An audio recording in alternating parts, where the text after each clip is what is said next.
And we have had the managers of investment promotion agencies, managers of multinationals, from institutional investors to financial market regulators, from venture capitalists to NGOs, from investment treaty negotiators to, and this is the first, climate change negotiators that have been also been here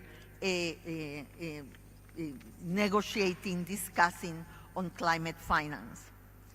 So the reason why so many people have come together for this forum is clear, yes? We are at a pivotal moment in the history of global finance and development. There is much at stake, and there is no time to lose. I want to keep my remarks short and give you some brief points to put the discussion into context. I will repeat some of the things I have been saying these days, and I will focus especially on foreign direct investment trends.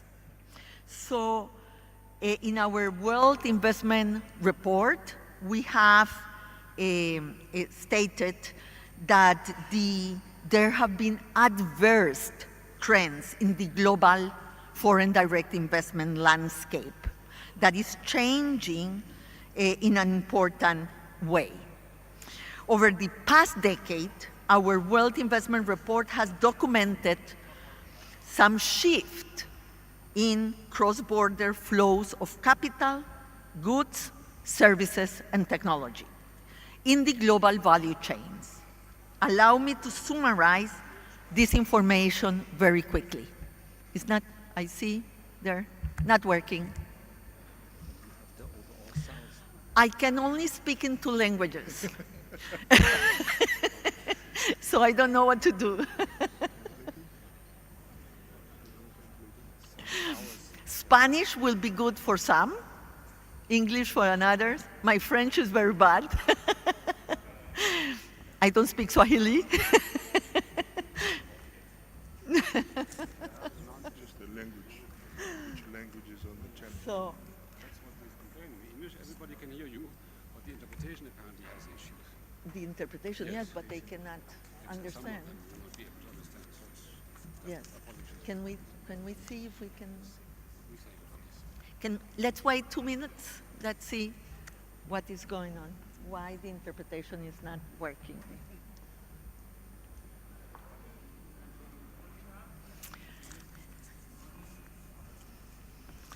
Once it Está llegando no les está llegando. no les está llegando a los traductores, entonces ellos no están pudiendo.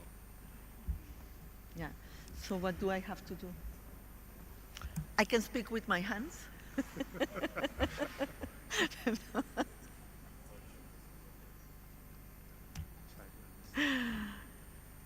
Translations into French. So are the translators hearing me? Are they? No? No? Do we have a hand, maybe? No? No, they don't hear me.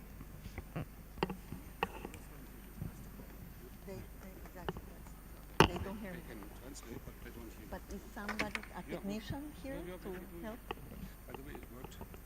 Shortly before you came, it worked. Yes. I did it myself.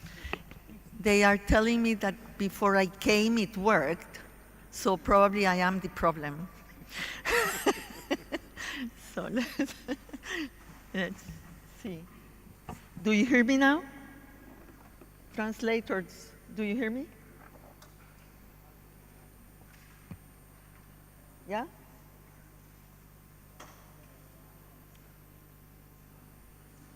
No. Huh? Yeah, the echo, yeah, that's why it's better to use the headphones, because here the echo is very bad. I don't know what to do. We will have to continue, I think. Just try. Querida, a lo mejor hay otro lenguaje en inglés que sea mayoritario acá.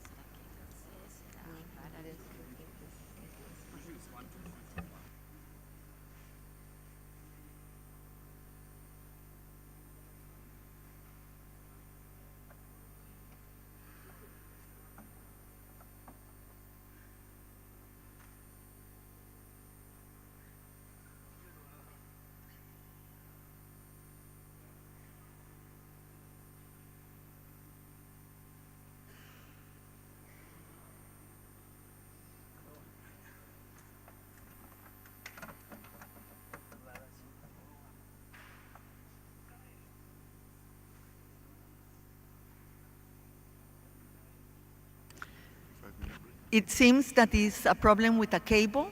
They are fixing it. Let's wait. 5 minutes, 10 minutes.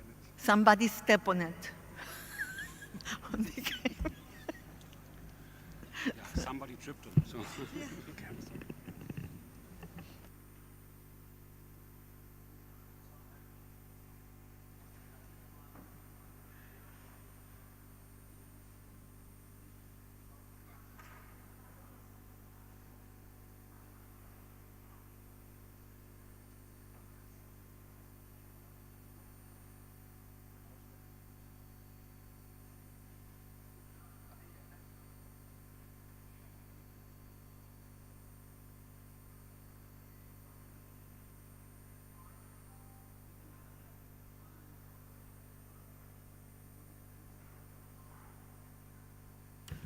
Hello, interpreters, can you hear me?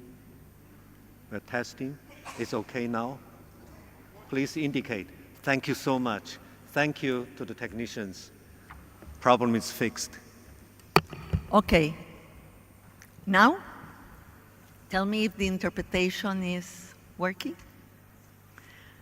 Great.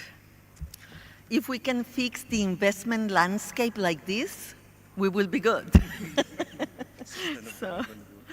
So let me go back to the trends that we have been seeing. So until about 2010, foreign direct investment and international trade grew in tandem. After 2010, and especially because of the crisis of 2008, both trade and investment experienced a slowdown. Trade kept pace with GDP growth, but FDI, foreign direct investment, lost track. And in this new decade, foreign direct investment is so far on a downward trajectory. Also, COVID affected, obviously.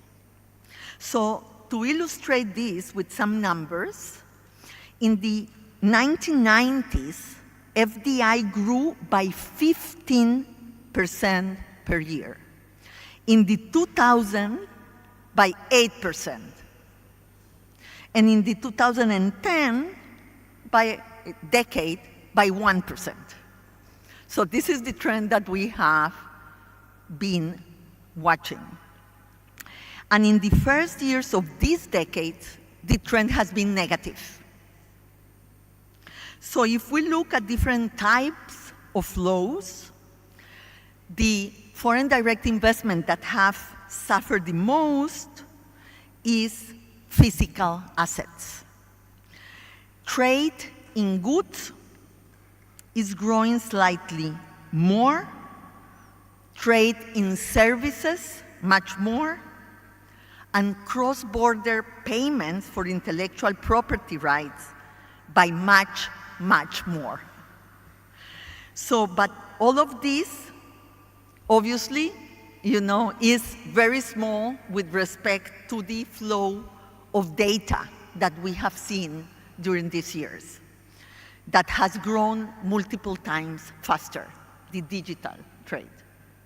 So from physical assets to goods, from goods to services, from services to intellectual property, from intellectual property to data, in a way, what we are seeing very clear trend is that globalization has become less tangible. Services growing much faster than goods, and data growing much faster than services. So this is what we are seeing in a way in the trends that we are looking at.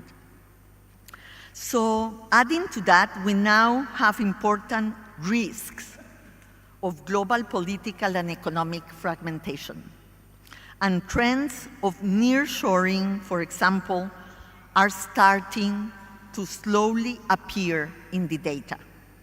According to a recent UNCTAD report, last year, our maritime report shows that shipments of food and fuel commodities travel the longest average distances ever recorded as a result of the shift that we are seeing in the supply chains and geopolitical disruption.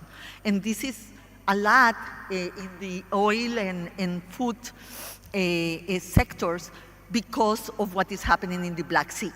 Yes, so we saw the longest distances traveled. And this has, as you know, important effects on cost and transaction cost for many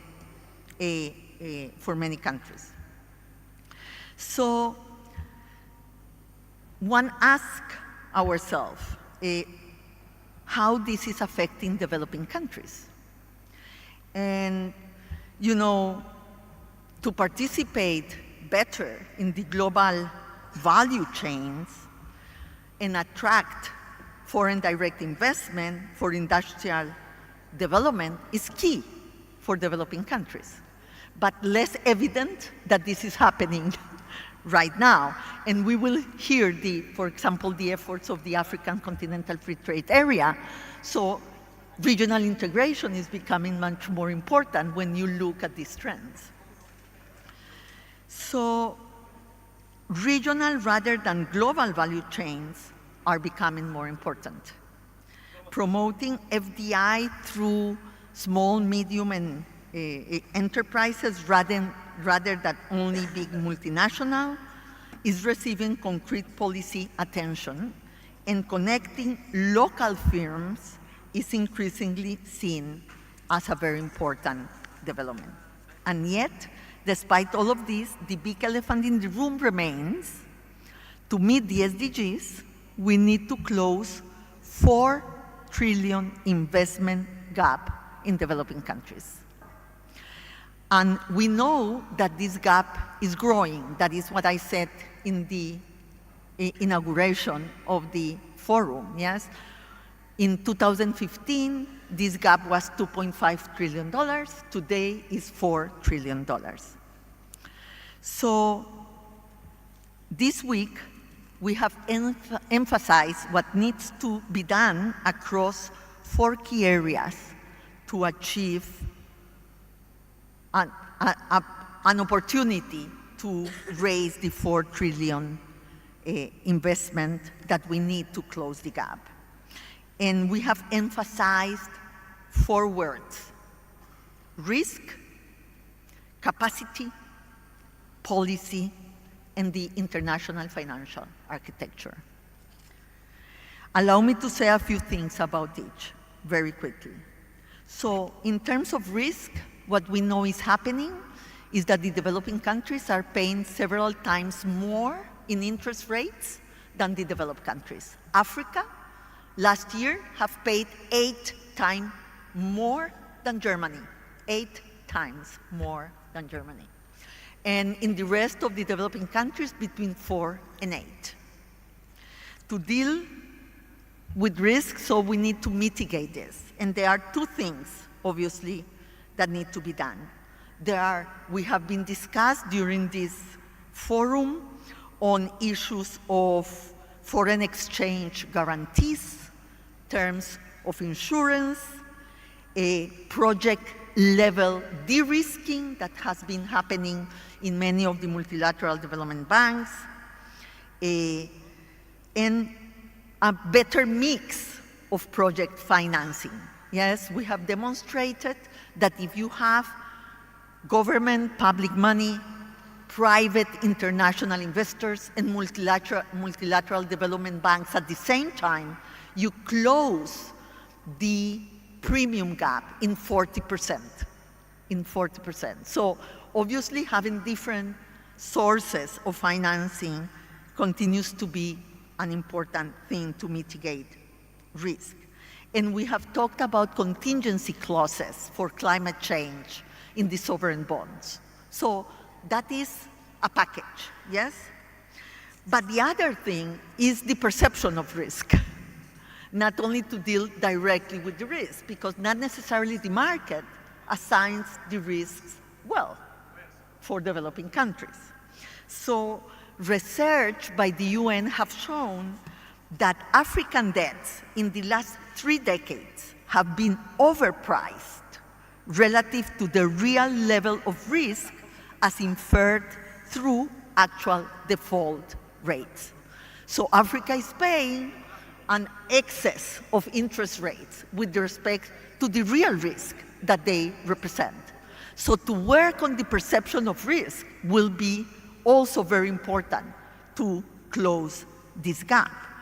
And we have talked about more understanding of the local context, and something that has been also talked about by us especially is the issue of the credit rating agencies that have to look back into their methodologies. Because, you know, if you look at research and evidence-based, their methodologies don't match the real risks of the countries. The second factor is capacity. The absorption capacity and the capacity to prepare concrete investment projects have been discussed, has been a factor that has always been brought up in terms of the supply side of projects. This relates to institutional capacity, to investment promotion agencies that have been in this forum, and to ease the issue of doing business. That is also an obstacle. There is a lot to be done here. UNCTAD has a very strong work with governments in doing this, but the only thing that I want to raise apart from what has been said is that we have another problem with the capacity issue, that is that we are having a lot of bilateral and not multilateral norms being brought to the trade market, what I call the spaghetti ball of environmental norms. And that puts another burden on the capacity of the countries that have to deal with, I don't remember now the number, but it's more than 100 of norms that have been put in place that affect trade, not in a multilateral agreement. And so that is also putting a problem, you know, in the capacity of the countries to deal with it. And this spaghetti ball of regulation, especially on trade, will only benefit, as we say, those who can afford the most expensive lawyers, because it all becomes a very difficult legal thing to deal with. The third factor we are talking about is the factor of policy, and an enabling policy and legal framework, a clear investment facilitation strategy, together with a long-term vision and a capable public sector, are still important ingredients for success. We will hear this from the private sector, and we know we have to work more on this. And to finalize, my last point is architectural. The international financial architecture. We heard the speech from the Secretary General in the inauguration, where we have put forward as the UN the SDG stimulus package. And basically what we are saying is two things. We have an international financial system that is too small to the challenges we have. The indicator we have given is that the World Bank is today 1/5 of what it was in the 60s with respect to the global economy.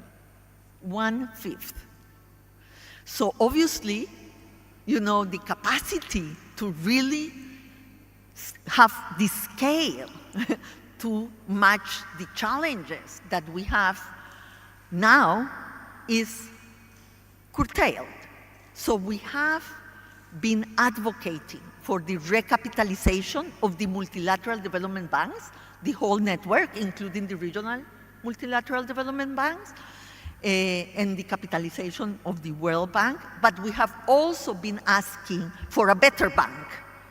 The models, the better use of their spreadsheet and their capital is part of what has to happen for them to have the scale and for them to be able to bring in the private sector at scale for closing the gap of the $4 trillion. The other thing that we have been saying is that the IMF needs to provide, also has been left small with respect to the challenge. So the liquidity provision of the IMF in terms of crisis is curtailed by the quota of the countries that is very, very low for their needs. And when they go over quota, they pay surcharges. There are 16 countries paying surcharges right now in the IMF. And you know what is the interest rate average that they are paying? 7.5%. So they are right now market instruments where you pay less. So it doesn't make sense in the way it is being framed. In Marrakesh, they agreed to discuss the issue of surcharges in their next, in the next coming meetings. We hope this, you know, with respect to quotas and with respect to the surcharges, things will change. So in a way, what we are saying is that in liquidity, in investment, and in terms of dealing with the debt, we don't have the system that we need to deal with the problems. And that there are some reforms or decisions that can be taken right now to solve the problems, apart from the long-term reform that probably the system has to go through. On the debt, let me just say the number that I repeated in my inauguration intervention, that is that the markets still are not in a debt crisis. We agree. So the markets are not suffering yet, but people are. So the number is that 3.3 billion people live in countries that are paying more in servicing the debt than what they allocate in education or health. So you tell me how you can really comply with the SDG agenda in that panorama. You don't have the investment, you don't have the trade, and you don't have the fiscal space to do whatever you have to do. And that's why we are here today, yes? So let me close by really repeating that we are here today really to hear you, to hear your insights, to hear and learn from what the countries are doing to cope with the situation in the promotion of investment and industrial development strategies, and the SDGs and energy transition. And what I want really to emphasize is that the discussion will feed other intergovernmental discussions that are very important, that the solutions, the proposals that we can advance here will be included in the Trade and Development Board that UNCTAD will have, in the General Assembly resolutions on trade and investment that where UNCTAD is leading, and of course in the COP28, which is just around the corner. So I want to emphasize our collective responsibility. The challenges we face are unprecedented, and the solutions to these challenges are not only in the hands of one country or one institutions. There will need all of us. So let us come together, learn from one another, and chart a path forward that will benefit all of us and will strengthen multilateralism in bringing solutions to the crossroads that we are in. So thank you, and I really wish you a very successful meeting.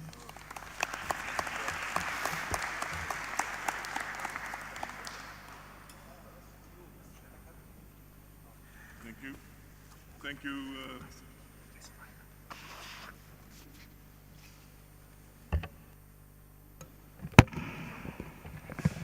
Thank you, Excellency. Allow me to begin by saying a few remarks before we open up for interventions. Your Excellency Rebecca Greenspan, the Secretary General of UNCTAD, Excellencies, colleagues, ladies and gentlemen. I have the honor of being your chair for this meeting and to call to order the Ministerial Roundtable on Investment of the 8th World Investment Forum. My name is Manoa Kamikamida. I'm the Deputy Prime Minister and Minister for Trade for the Republic of Fiji, and it is an honor to serve you in this capacity today, particularly as one of the small island states. The task ahead of us is daunting, and I wish to thank the Secretary General of UNCTAD for having put it in so clear and blunt terms in our opening remarks. The world is looking at us at this moment to come forward with a new thinking of collaboration, consensus, and crisis management. We cannot afford to let our people and the people of the world down. This Ministerial Roundtable is tasked with shedding light on how we can tackle the enormous challenge ahead of us. Hence, without further ado, let us start our work. We will proceed with your interventions in alphabetical order by country.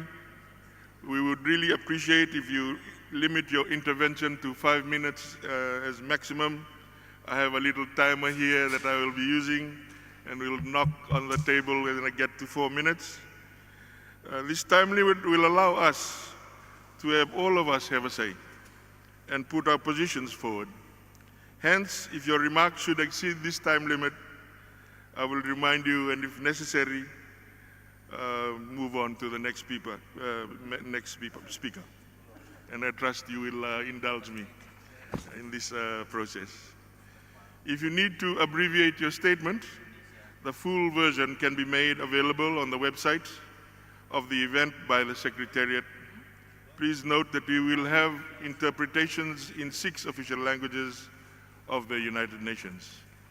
Before closing the meeting, I will, hopefully with the help of the Secretariat, summarize our proceedings. My summary will constitute the outcome of our deliberations. A written version will be shared with you after the meeting for your comments, which will be duly reflected in the document before a final version is produced. Let us now start with the proceedings.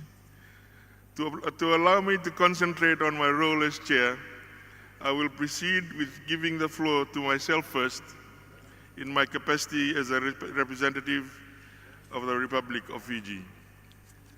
Excellencies, ladies and gentlemen, as we say in Fiji, Bula Vinaka, and a very good morning to you all. It is a great pleasure to be here today, sharing the range of activities undertaken by the Government of Fiji to foster investments for sustainable development. Excellencies, at the leading edge, the Fiji government is prioritizing economic recovery by re-establishing and sustaining the confidence of our investors. The Fiji government has, through its investment promotion agency called Investment Fiji, vigorously engaged initiatives to bolster investment confidence. These include the implementation of an online portal called Business Now Fiji, designed to enhance the ease of doing business. Furthermore, we are also enhancing infrastructure, including airports, wharves, roads, which are all pivotal pillars to build a robust economy. Fiji boasts strengths across various sectors, complementing the dominant tourism industry. These sectors encompass agriculture, business process outsourcing, and manufacturing, just to name a few. Diversification of Fiji's economic foundations stands as an integral component of Fiji's nation building. Investment Fiji facilitates sustainable development across multiple industries while actively promoting the creation of environmentally friendly job opportunities in the sectors such as tourism, food and agriculture, manufacturing, and mining. Comprehensive measures have been instituted to address sustainability in diverse industries, including food and agricultural sector, as measures to promote sustainable agricultural practices and protect our coastal regions. As Fiji's investment promotion agency, Investment Fiji, has pivoted to its role to an approach whereby the agency has become more involved in attracting sustainable foreign direct investment. As experienced during the peak of COVID-19, Fiji's high exposure to the tourism industry once again reminded us of the need to diversify our economic base. As 40% of Fiji's GDP is contributed to by tourism, one can imagine the impact of COVID-19 within Fiji. With an effort to diversify the economy, attractive tax incentives have also been devised by the Fiji government to attract sustainable investing in particular sectors such as business process outsourcing, manufacturing, and commercial agriculture. We also have zero duty on all solar products being imported. Additionally, these incentives are present to attract businesses that can increase Fiji's import substitution, and for that reason, investments in commercial agriculture and manufacturing that can benefit Fiji greatly in reducing import substitution, and which in turn can improve balance of payments. The Fiji government has undertaken various approaches to stimulate investments in the energy transition.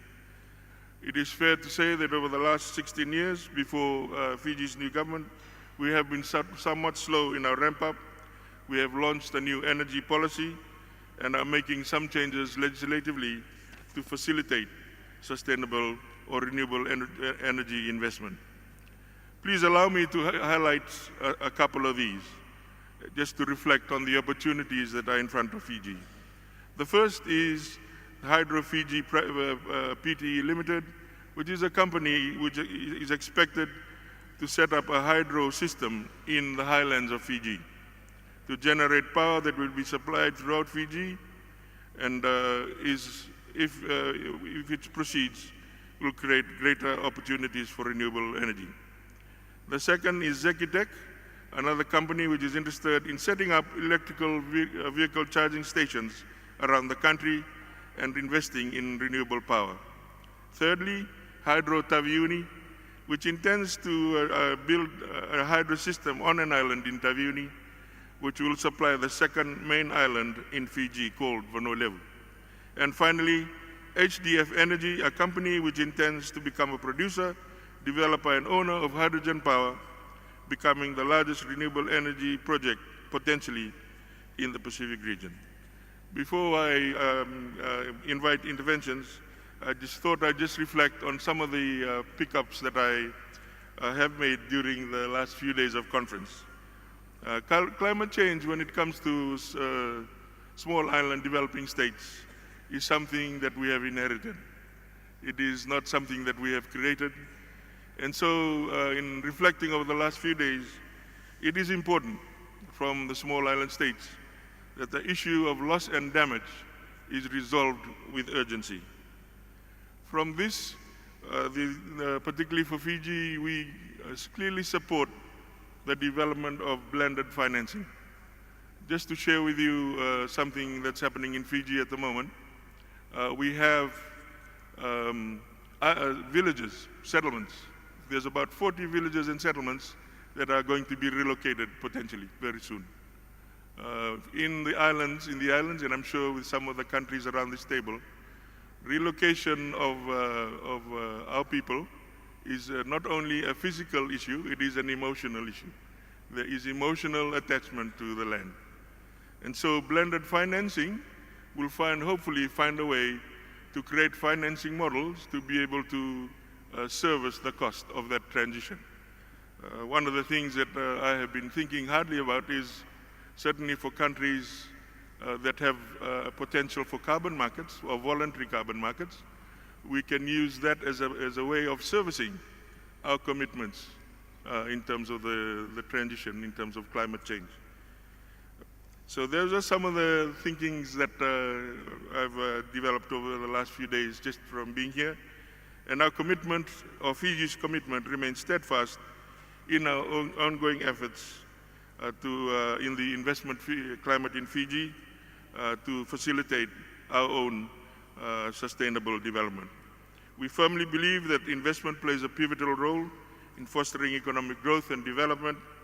With unwavering confidence in our strategies, we are confident to create an environment that is increasingly appealing to our investors and advancing Fiji towards the realization of its economic aspirations. Vinaka Vakalevu is what we say in Fiji, and thank you for your attention.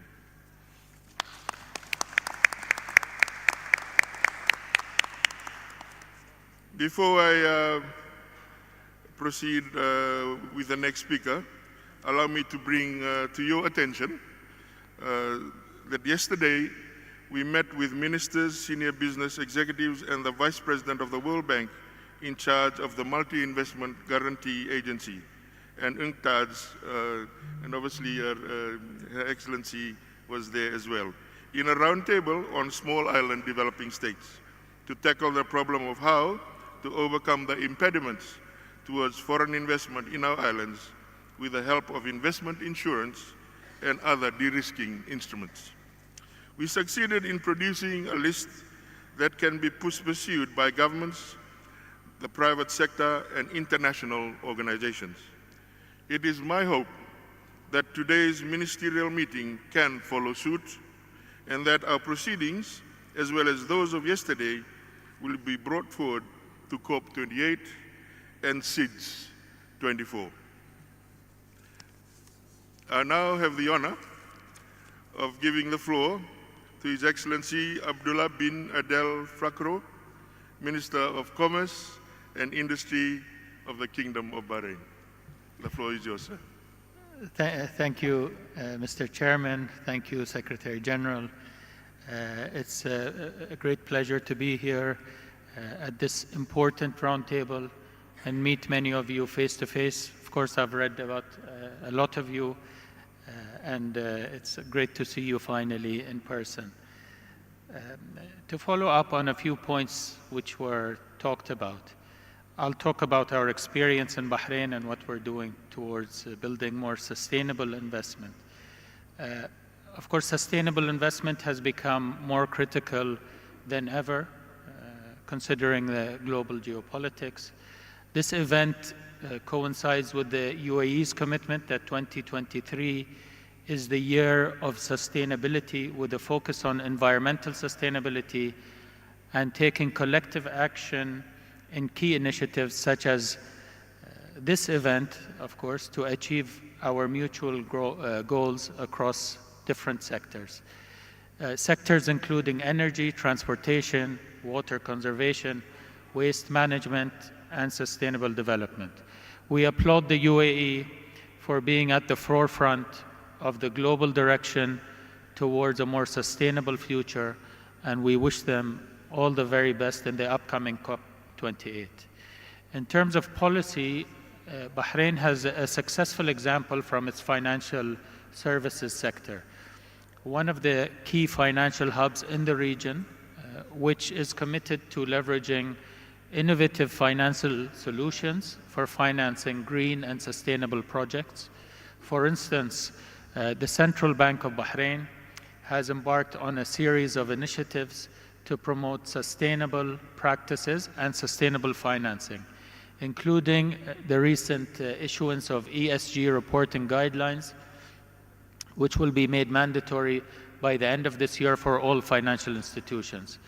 This initiative received a lot of praise on the international level, including at the UN level. Also, back in 2020, the Bahrain Bourse, which is our stock exchange, was one of the leading stock exchanges in the region to take the initiative of rolling voluntary ESG reporting guidelines for listed companies. Alba, which is our aluminium smelter, Aluminium Bahrain, is the largest smelter outside of China and was the first company in Bahrain to refinance its existing syndicate loan of about 1.3 billion US dollars, which is tied to sustainability-linked targets in connection to its Line 6 expansion project. Being the first company in Bahrain to have tied its refinancing to sustainability links targets shows the sector's strong commitment to the ESG goals. In recent months, we launched our national energy strategy as a commitment to the sustainability, affordability, and security of energy supply, and to build a roadmap for the transition towards a low-carbon future. On the logistics front, the Bahrain Global Sea-to-Air Hub was launched as the fastest regional multimodal logistics hub in the region, with only a 2-hour turnaround time for all containers from sea to air. The launch capitalizes Bahrain's strategic position midway between European and Asian markets, as well as its proximity to regional target markets. And these gains ultimately translated into approximately a 50% reduction in average lead times compared to pure sea freight, and a 40% reduction in cost compared to pure air freight, and most importantly, of course, a more sustainable supply chain. Our vision in Bahrain has always been towards cooperation and integration with our trading partners. We have successfully implemented strategies which focus on completing rather than competing, although of course competition is healthy, but through integration we are stronger and have economic weight to drive growth and prosperity. We look at value chains of food, pharma, semiconductors, and renewables, which are all our target sectors in industry, and we have realized that we have a gap in R&D, and we would look to our partners to strengthen that position. On the other hand, if we look at our neighboring economies, we have found that we can integrate with our talent, for example, and Bahrain has our biggest asset, we would say, is our human capital, which brings a lot to the table when it comes to service industries such as tourism, technology, R&D, and so on. Without further ado, I think I'll close my statements. Again, I want to solidify Bahrain's commitment to playing its part and collaborating with countries across the world to achieve a more sustainable world. Thank you very much.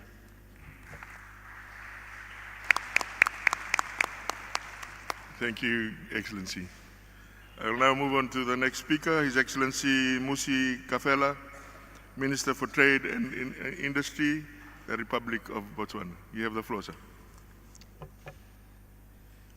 Thank you very much, Your Excellency, for giving me the floor.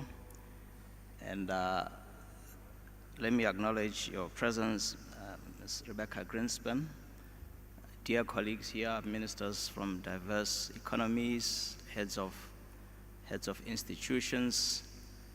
Let me also, on behalf of Botswana, and indeed on behalf of my president, Dr. Mokgweetsi Eric Gyabetsu Masisi, say good morning to all of you. I am quite profoundly pleased and privileged, and I feel so, to have been invited to this ministerial roundtable. I'm deeply honored to be a part of this session, which is aimed at addressing the various challenges which have been brought about by the multiple global crises which we all face, and to chart a path or a way forward towards sustainable development through strategic investments. In the wake of today's turbulent global environment, the importance of investment in shaping our future has never been more important or more apparent. These crises, Mr. Moderator, have not only tested our resilience, but have also exposed our vulnerabilities in various aspects of our societies, and more especially we in the developing countries. It is quite essential that we direct our collective efforts towards addressing these challenges. And this session, I believe, provides a unique platform for us to do precisely that. Let me just speak a bit about the priorities for governments on future national and international investment policy making.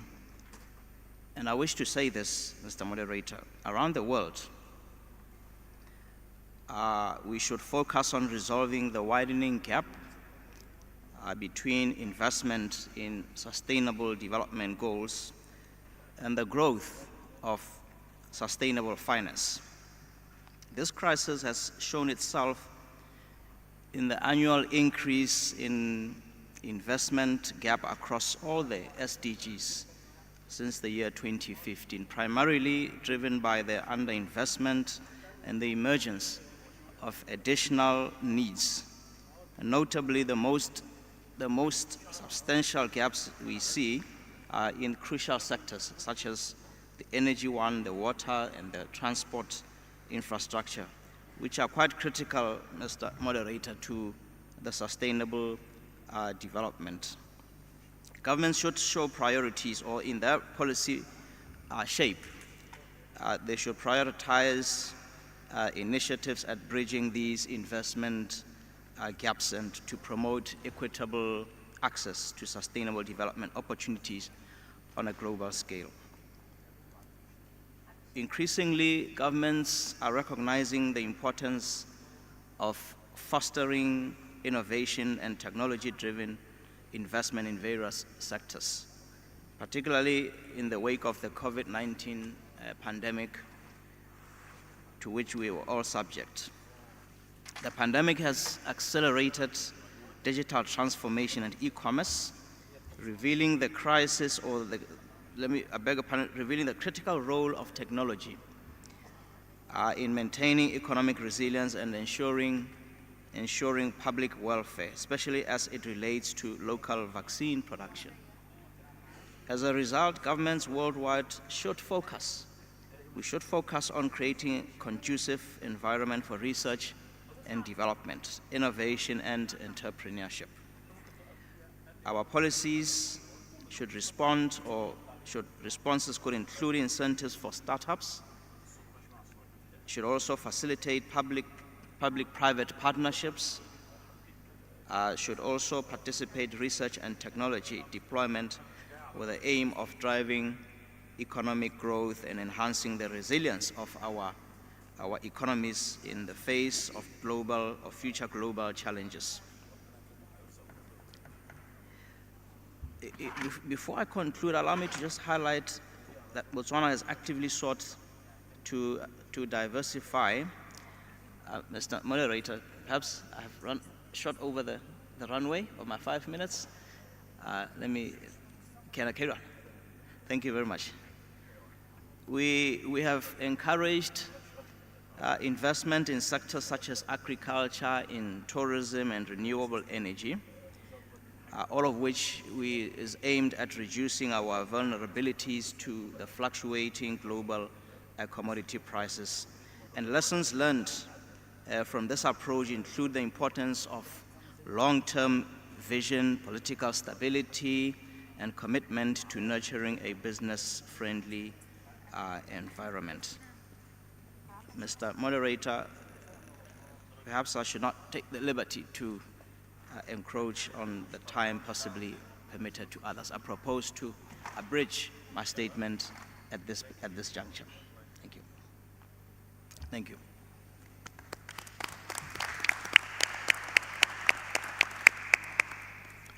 Thank you, Excellency.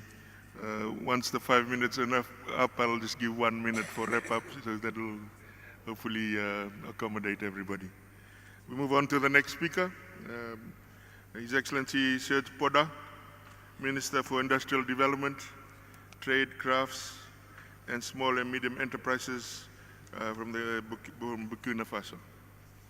Yeah, sorry. Yeah. Oh, sorry. Yeah, Burkina Faso. Burkina Faso. Merci bien, Monsieur le Président. Merci déjà pour les 1 à 2 minutes que vous ajoutez aux 5 minutes, car nous avions traversé des milliers de kilomètres pour venir évoquer un sujet très important. Et donc, donnons-nous l'occasion d'en parler humblement.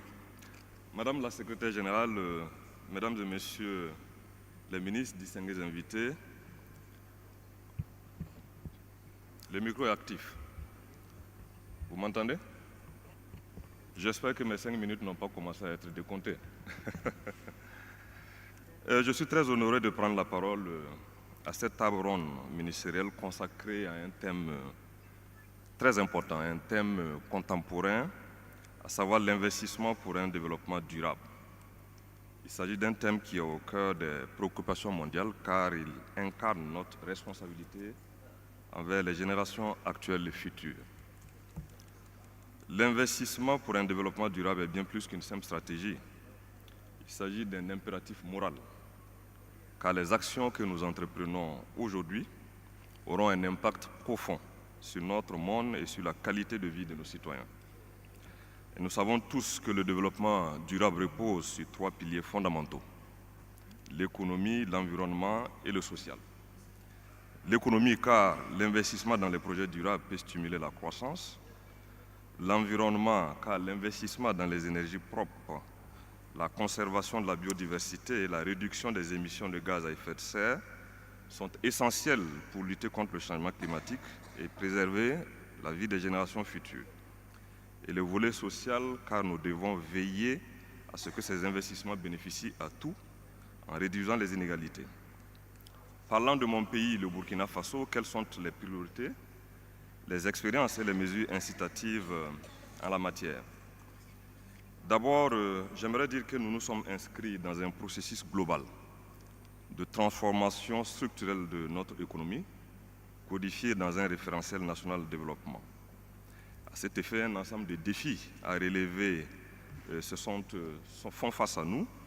Il s'agit de l'accroissement de la productivité agro-silvo-pastorale, la promotion de l'agro-industrie, le développement de l'offre énergétique, notamment celle renouvelable, la diversification et l'accroissement de la part des produits transformés dans les exportations, le développement et la modernisation d'infrastructures.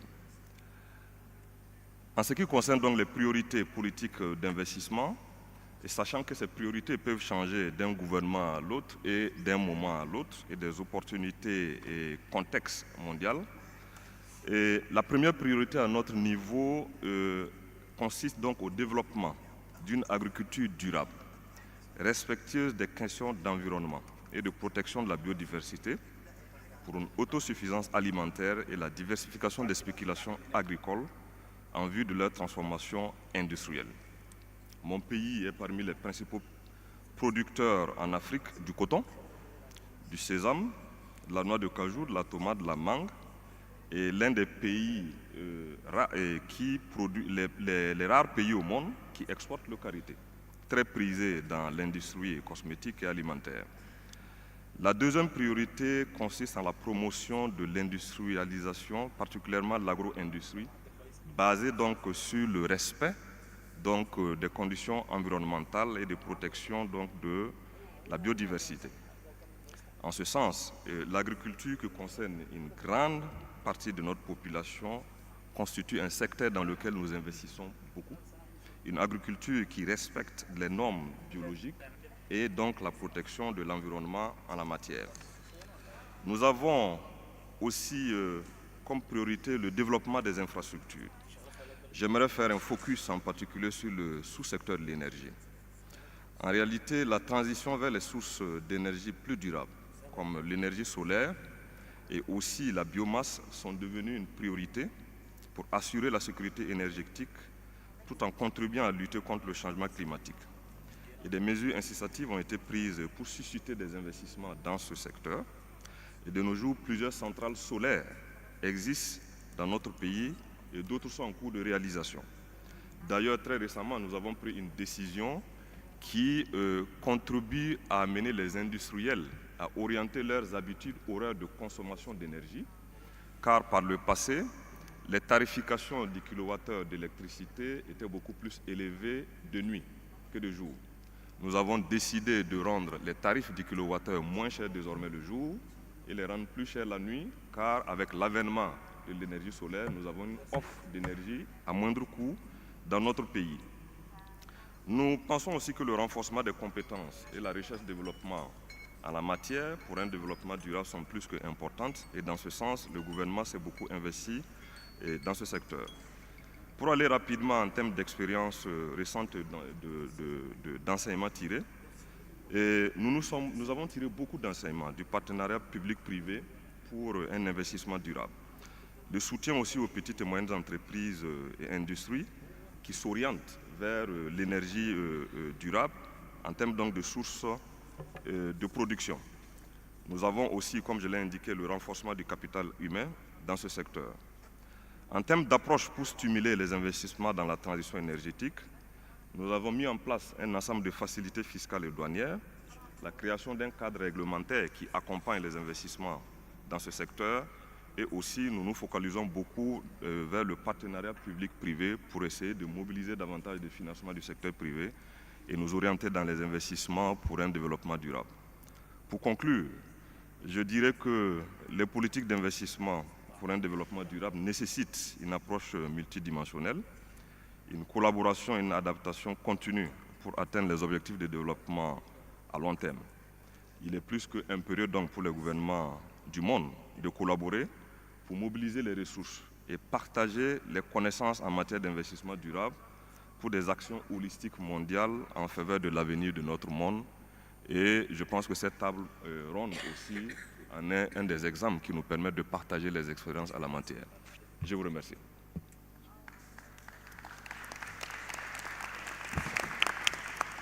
Thank you, Excellency. I did pick up on your comment around sustainable agriculture.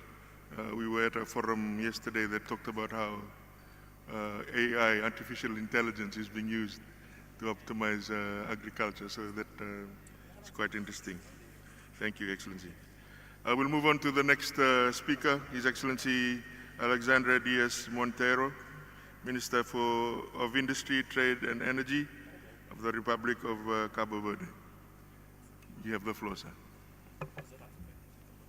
Merci, le Président. Madame la Secrétaire Générale de la GNUSED, Rebecca Gainsmin, Excellences, Mesdames et Messieurs, j'irai parler de notre expérience en matière d'investissement durable, notamment dans l'énergie, la transition énergétique. Le Cap-Vert est déterminé à atteindre les objectifs de développement durable en adoptant à cette fin des politiques intégrées pour éradiquer la pauvreté extrême, des programmes aussi dans l'éducation, le nexus énergie renouvelable de l'eau, des salés, transformer aussi le pays dans une nation numérique et la diversification de l'économie. Et je peux dire que la transition énergétique est aussi vigoureusement encouragée, renforçant notre engagement en faveur d'un avenir plus vert et plus durable. À cette fin, notre priorité est d'obtenir des fonds à des coûts attractifs, tels que des concessions et des subventions, pour mettre en œuvre des projets stratégiques permettant l'intégration à grande échelle de sources renouvelables dans le système électrique. Une autre priorité consiste à renforcer le développement institutionnel, à améliorer la réglementation et à mettre en œuvre des mécanismes d'atténuation des risques. Cela vise à créer un écosystème favorable pour attirer des investissements privés dans la production des énergies renouvelables et des services associés. Notre expérience récente indique que la principale difficulté, comme dans la plupart des petits États insulaires en développement, concerne la mobilité des ressources. Les principaux facteurs sont les déséconomies d'échelle et l'attractivité des projets. Face à cela, la taille de notre marché peut rendre impossible l'accès à la majorité des fonds disponibles dans les institutions financières de développement. Un autre, des montants qui peuvent paraître insignifiants à l'échelle mondiale sont importants lorsque l'on les considère dans le contexte de notre système financier interne. Cela suggère la nécessité d'approches créatives et spécifiques à ces situations. Aussi, la petite taille des projets dans les contextes de marché sous-chauffés peut réduire leur attrait pour les investissements, pour les investisseurs. Dans la transition énergétique, le Cap-Vert a des ambitions audacieuses, dépasser 50% de l'électricité produite à partir de sources renouvelables solaires et éoliennes d'ici 2030 et presque 100% en 2040, atteindre 100% d'accès à l'électricité d'ici 2026. Et dans la mobilité électrique, atteindre 2050 avec tous les véhicules alimentés par un moteur électrique. La mise en programme de transition énergétique dans notre pays nécessite des investissements à montant de 520 millions d'euros entre 2018 et 2030. Je parle d'à peu près 20% du PIB de notre pays. Sur ce montant, environ 60% provenant de fonds privés. Et pour stimuler les investissements internationaux dans la transition énergétique, le Cap-Vert s'engage en faveur d'une planification solide, du renforcement des capacités institutionnelles, de la coopération technique et financière et de l'intégration mondiale et régionale. Et pour traduire ces plans en actions concrètes, le pays a développé un pipeline d'investissement basé sur les études cohérentes. Au Cap-Vert, nous investissons intensivement dans le développement institutionnel en établissant des règles, des réglementations et des procédures transparentes, en mobilisant l'expertise nécessaire dans le cadre de la coopération technique et financière avec nos partenaires de développement. Nous cherchons également à nous intégrer dans la chaîne de fabrication mondiale et régionale en recherchant des solutions technologiques adaptées au contexte spécifique de notre pays. En conclusion, au cours de cette brève intervention, nous exposons les principaux défis auxquels nous sommes confrontés et décrivons la stratégie dotée pour la transition énergétique au Cap-Vert. Nous croyons que ce forum mondial et de l'investissement mondial organisé pour la CONICET fournisse une plateforme importante pour attirer des financements et des partenariats afin de concrétiser notre plan pour le développement durable. Je vous remercie pour votre attention.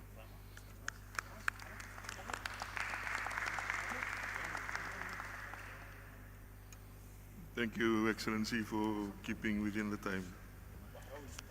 I'll move on to the next speaker, His Excellency Paul Tasong Nuka Kang, Minister Delegate in charge of Planning, the Ministry of Economy, Planning and Regional Development, the Republic of Cameroon.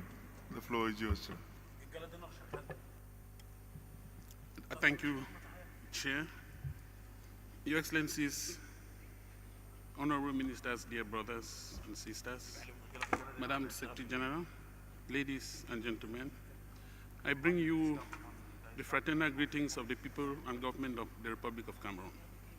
Madam Secretary General, the Prime Minister of Cameroon, Dr. Dion Goute, received your kind invitation to this forum. Unfortunately, due to prior commitments, he couldn't make it. Excellency, sir, can you just speak a bit louder? Okay. Just a bit louder. Thank you. I feel particularly honored, Chair, to participate in this roundtable on investments for sustainable development. In a very long-term development vision, Cameroon has from 2010 set its eyes on emergence by 2035. Broken up in 3 periods of 10, 10, and 5 years, the first period from 2010 to 2020 was on course until a major natural resource and other commodity price shock came in 2015, altering the projected economic growth profile.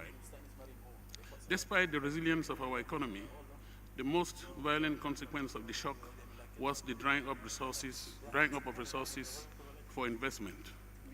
As one of the countries harboring the Congo Basin, with the adoption of the UN SDGs, Cameroon is determined to play her role in saving our planet from the devastating effects of climate change. But this comes with a price. The price is depriving the country from harvesting the natural resources found in these pristine forests. Conscious of our responsibility towards humanity, we are ready to continue to improve our determined national contribution. But then, it is important to note that the sacrifice for the protection of the environment and biodiversity is local or national. Meanwhile, the benefits are global. However, as a strong believer of multilateralism, we are committed to respecting our commitments on the world stage.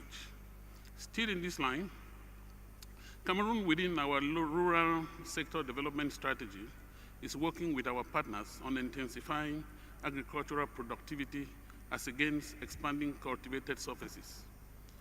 As a major cocoa producer, we are working on branding a greener type of cocoa production, which reduces cutting down forests to expand cocoa production by ensuring higher production per hectare.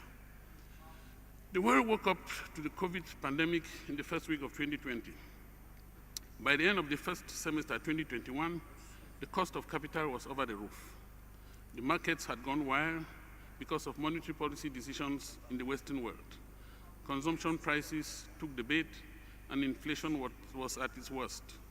Despite the decisions of the G20 to review debt service mechanisms in the short term, access to capital was more than ever problematic. The situation has ever since stayed the same.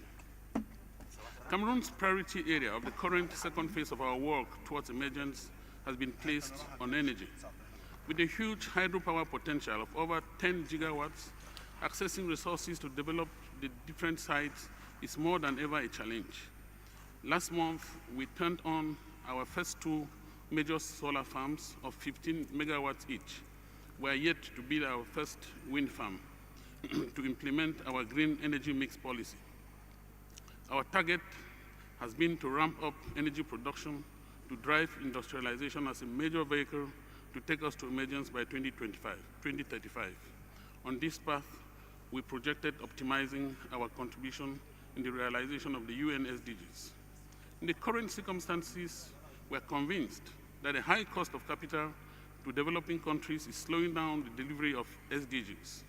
The competitivity of developing countries is taking a toll with the shortage of energy, which comes at high cost following the cost of capital. It is shocking to know that African countries pay more than 4 to 8 times higher than developed countries to access capital in the same markets.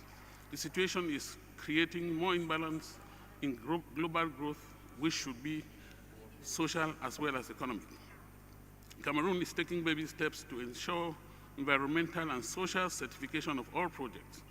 We're ensuring that all project areas adequately consider environmental concerns like planting at least 50 trees per hectare around watersheds in the projected areas for large-scale agricultural projects. In the same vein, basic social infrastructure like in education and health are given consideration by public investment projects within project areas. To conclude, Chair, Cameroon firmly believes that the concept of leave no one behind must not just be a slogan. It must be considered as a leitmotif of our shared humanity and as a major driver of our global co-prosperity. Thank you.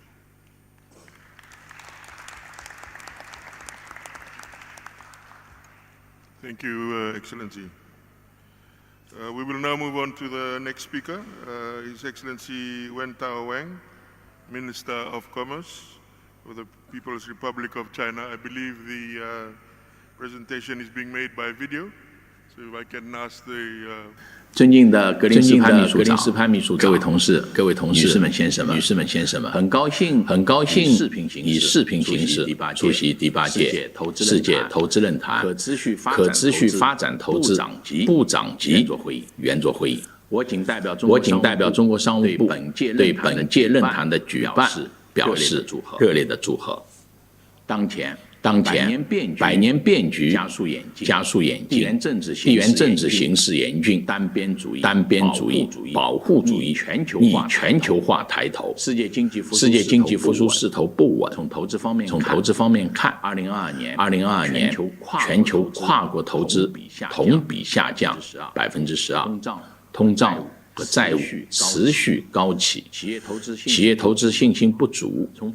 从发展方面看，联合国可持续发展目标落实缓慢，全球发展事业面临巨大挑战。在此背景下，本次论坛以投资于可持续发展为主题，既是各方的迫切期盼，也是我们面临的共同课题。习近平主席多次指出，各方应践行共商共建共享的全球治理观。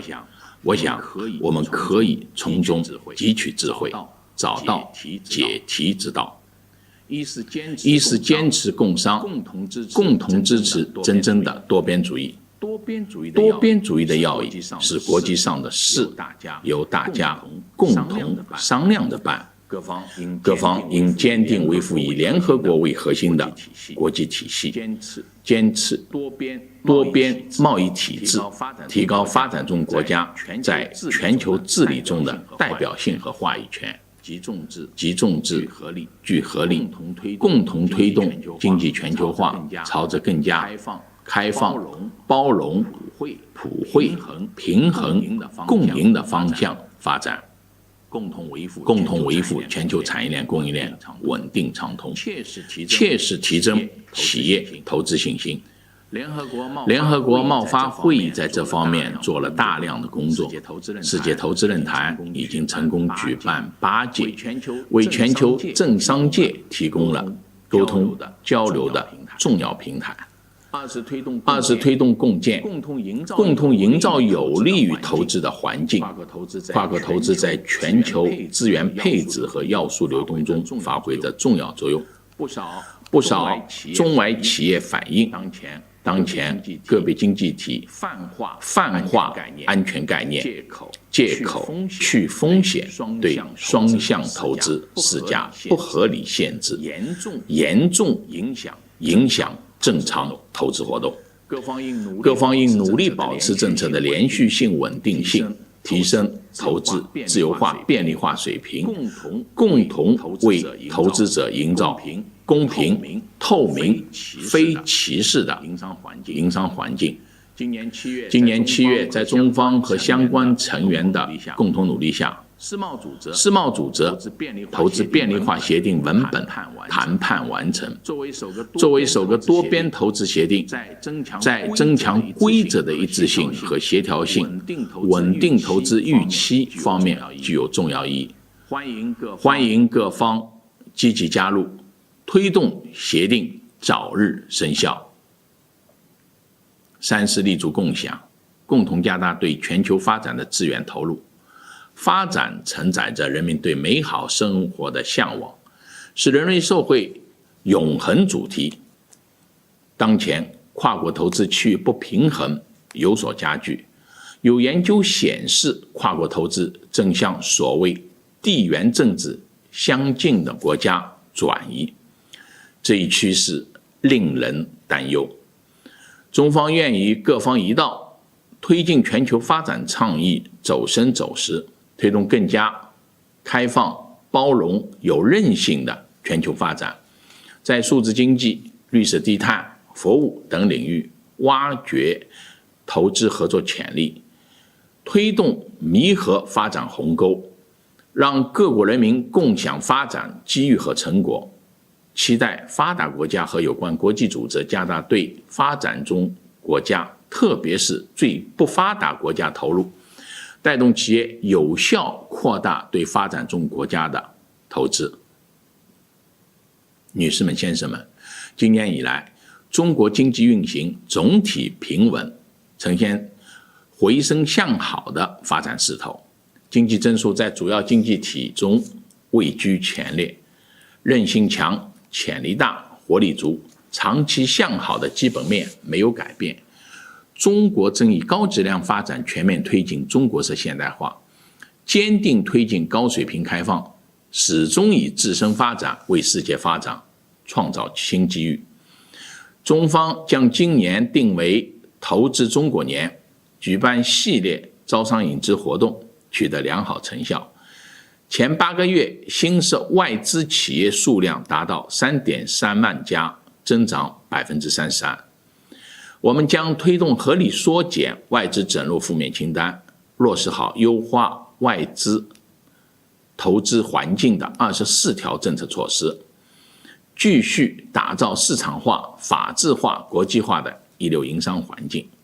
借此机会，也真诚欢迎各国企业来华投资兴业，共享中国式现代化的机遇和红利。今年是习近平主席提出共建“一带一路”倡议10周年，第3届“一带一路”国际合作高峰论坛正在北京隆重举办。中方愿与各方深化双向投资合作，推进高质量共建“一带一路”行稳致远，以开放合作做大世界经济的蛋糕，增进各国人民的福祉，促进共同发展繁荣。最后，预祝活动取得圆满成功，谢谢。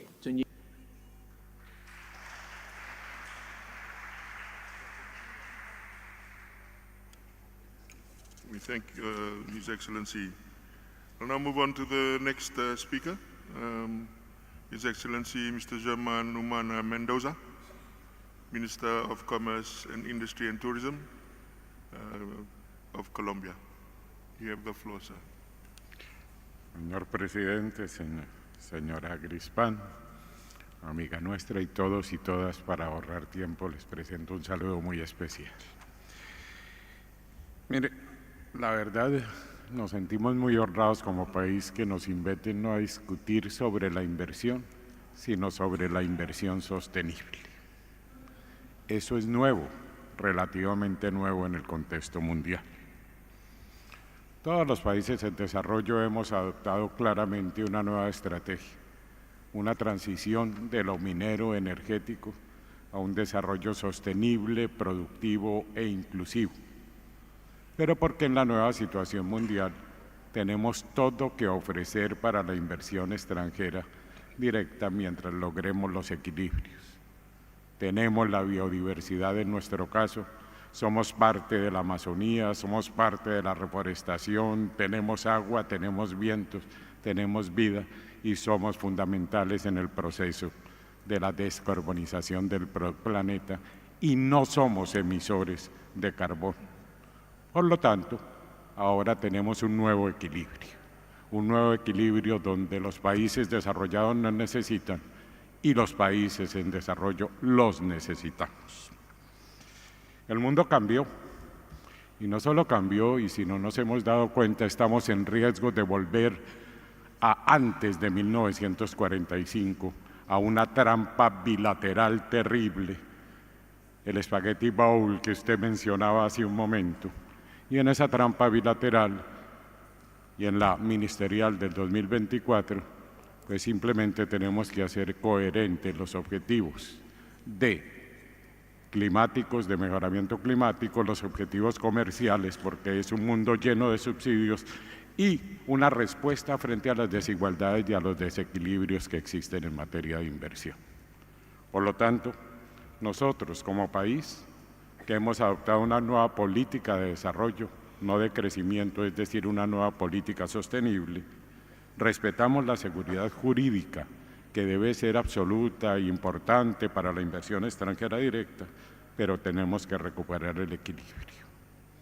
Tenemos que recuperar el equilibrio en primer lugar en cuanto al cambio climático, que implica protección de la biodiversidad, del agua, a los páramos, a la vida. Estas reglamentaciones de protección a nuestra biodiversidad y a la naturaleza deben estar por encima de cualquier protección a la inversión extranjera directa en sectores como los mineros energéticos. Por lo tanto, Eso es una parte del equilibrio que tenemos que recuperar en todos los tratados bilaterales. En segundo lugar, es necesario recuperar el equilibrio en la relación inversionista-Estado, que ha estado totalmente desequilibrada a favor de los inversionistas y con respecto a los Estados. Cláusulas que realmente no tienen sentido en los viejos tratados de los años 90 y que están discutiéndose en la OCDE, en la UNCTAD, en la Organización Mundial del Comercio, que tienen que ver con la nación más favorecida, cuando lo que debe existir es un trato nacional, que tienen que ver con subjetividades absurdas en la atracción de las inversiones, como el trato justo y equitativo, que no significa nada, significa todo y nos someten a todas las demandas, o la seguridad plena, deben desaparecer de esos tratados. Como deben desaparecer de esos tratados toda esa migración que existe por cambios de propiedad en las grandes empresas multinacionales, que se pasean de un tratado a otro por cambio en la propiedad con lo que llaman el treaty shopping, que ha significado graves dificultades para nuestras economías. Y hay que recuperar en los temas de inversión el tema de los derechos humanos fundamentales. No puede ser que las inversiones en salud estén por encima del derecho a la salud de nuestros ciudadanos, pues que no lo vivimos claramente en la pandemia en muchos de los países que están aquí presentes. Los derechos fundamentales no pueden seguir tratándose en los órganos multilaterales y en los tratados de protección de inversiones como una mercancía. La salud, la educación, el empleo, la naturaleza son derechos fundamentales que nos deben conducir a recuperar ese equilibrio. Por supuesto, tendremos que utilizar todos los mecanismos como países para defender la salud, las licencias obligatorias, las importaciones paralelas, pero sobre todo buscar que a nivel multilateral, desde el punto de vista puramente económico, recuperemos las normas de competencia, ya termino, y en esas normas de competencia para evitar el abuso de posición dominante de mercado cuando damos en propiedad intelectual, como lo dijo la señora Grispan, grandes ventajas en cuanto a los tiempos de patentes y demás, pero que también tienen que estar subsumidos por las normas de competencia y de control de abuso de posición dominante de mercado. Para mí fue un placer decirles que sí, estamos cambiando, el mundo cambió, nosotros cambiamos, tenemos que ofrecer, se deben recuperar los equilibrios, pero sobre todo agradecer a la Junta y a ustedes por habernos permitido hablar de lo que es comercio, inversión, desarrollo sostenible y que creemos como país en reglas de juego claras en materia bilateral y no en profundización del bilateralismo que nos está haciendo un daño inmenso y, como usted lo dijo claramente, los riesgos por las tasas de interés, en la capacidad de absorción de nuestras inversiones, en el absurdo división de la arquitectura financiera internacional frente a las necesidades para cumplir los objetivos de desarrollo sostenible y, por supuesto, la ausencia total de políticas de largo plazo en materia multilateral. Muchas gracias.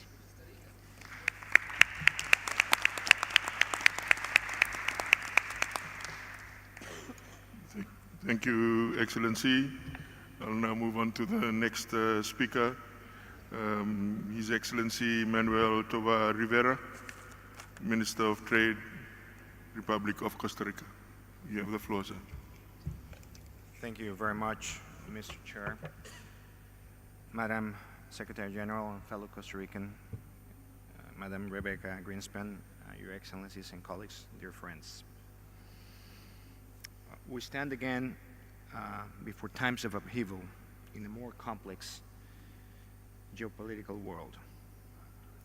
But not long ago, the COVID-19 pandemic revealed how fragile our public policies and regulatory framework were in tackling some of the most underlying conditions and pressing issues such as climate change, biodiversity loss, digital divide, social and gender disparities, to name a few.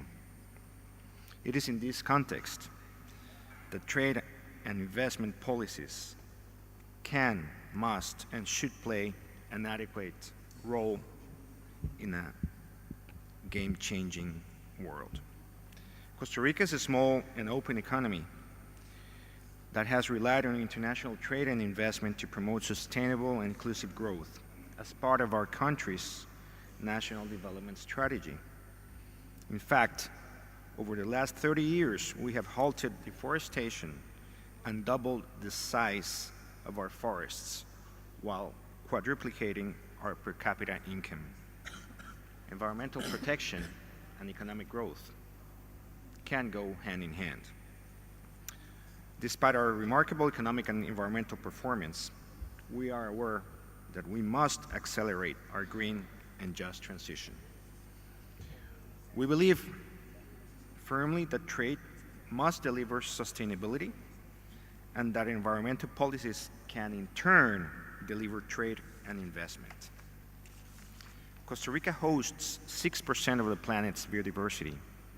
Our brand of ecotourism is strongly based on our nature conservation system, with the tourism sector representing 5% of my country's GDP. However, we share challenges like many nations here represented today, and we are aware that national and international investment policymaking is certainly crucial to fostering economic growth, job creation, and overall prosperity for our people. But the question is how we can cooperate to expand opportunities and address the common challenges. Let me share with you Costa Rica's views on some of the areas that should be prioritized. Of course, sustainable development. Governments must prioritize investment policies that align with the SDGs. In 2016, Costa Rica became the first country to sign the National Pact to advance the UN's SDGs, which reflects the commitment of my country to build a cleaner, more inclusive, sustainable, and resilient economy. Second, attracting responsible investment that prioritizes environmental and social responsibility. This is crucial. And this goes by implementing policies and incentives that encourage businesses to incorporate sustainable practices. FDI is key to achieving the greener transition in Latin America. In fact, green FDI creates spillovers such as increasing R&D and human labor skills that foster green technologies in recipient economies. Innovation and technology. Governments should encourage investments in innovative technologies and research. Costa Rica's investment policies are precisely centered on fostering innovation hubs and incentivizing research and development, hand in hand with industry, academia, and of course, public institutions. Then resilience and adaptation. Climate change is a global challenge. Nations must prioritize investments in climate-resilient infrastructure and renewable energy sources. My country provides a platform for green economic growth, with 99% of our electrical grid coming from renewable sources. It is possible to balance economic growth with environmental conservation. Our success, our secret sauce, lies in a strong commitment to sustainable development, fostering green investments, and engaging in public-private partnerships. For stimulating international investment in the energy transition, countries are adopting a variety of approaches. For example, policy and regulatory reforms, in which governments should enable a stable and predictable regulatory environment that facilitates green energy investments. Public-private partnerships in collaboration with the private sector, incentives and subsidies, clean energy investments can be a powerful tool. Tax benefits, feed-in tariffs, and grants can attract international capital to support transition, and of course, global cooperation. We are aware that there's plenty to be done. The world is at a critical juncture where policymaking can shape our collective future. We must continue working together, including international organizations, academia, civil society, private sector, to prioritize and attract sustainable development to improve the lives and livelihoods of our people. Thank you very much.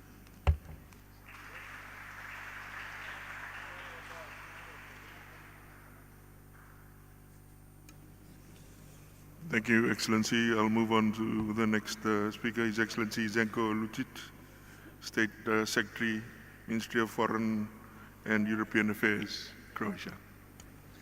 Thank you, Chair, and thank you, Rebecca and UCTAC team for organizing this conference and having us on this interesting panel. Investments is one of my favorite topics in many aspects, more favorite than sports. So I'll go over three areas. One is priorities in investment attraction. The second one are principles in attracting investment in order to be successful. And third one are the actions government take or should take and combine it with what we do in Croatia. So regarding priorities, they didn't change much over the time. Besides more focus on climate action, promoting SDG, security and resilience, priorities are to get investments with more value added, with better paid job, the jobs that will cause immigration, not cause emigration, attracting technology that will prove to be competitive and resilient over time, to attract this investment that will contribute to national security, bring new technology, and protect the nature instead of polluting. Regarding the principles to be successful, trends change, but bases are actually the same. One is building necessary business infrastructure in order to accommodate investments. The second one is improve policy framework. You need to constantly improve the framework in order to stay competitive as a country, to be attractive for investments.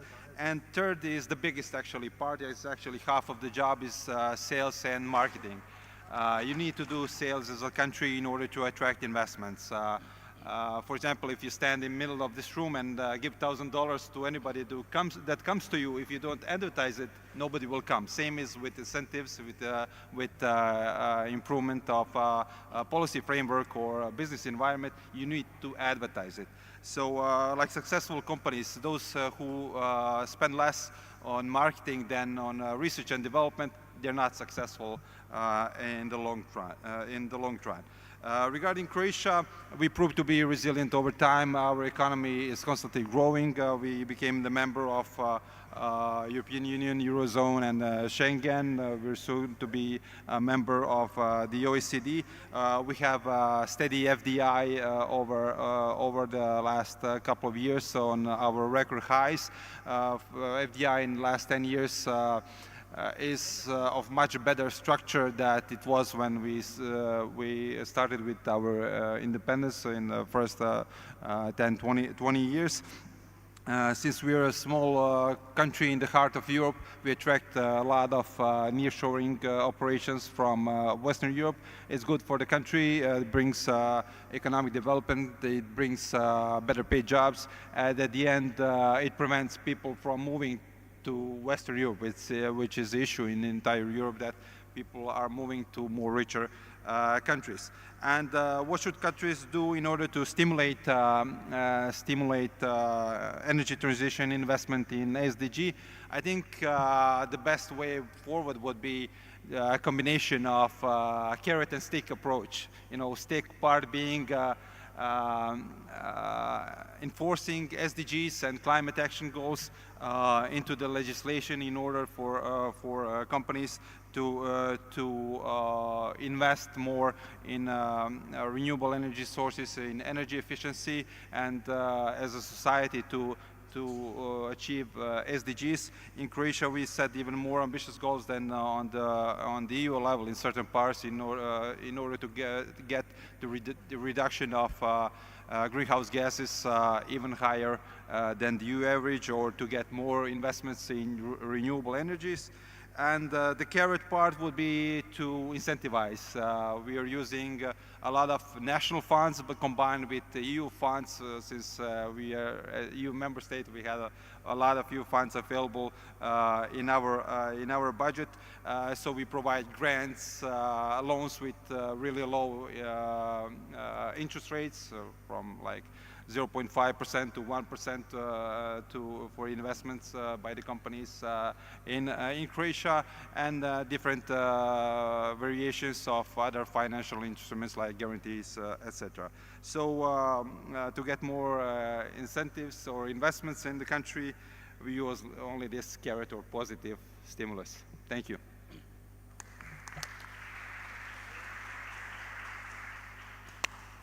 Thank you, Excellency, for staying within the time limit. Appreciated.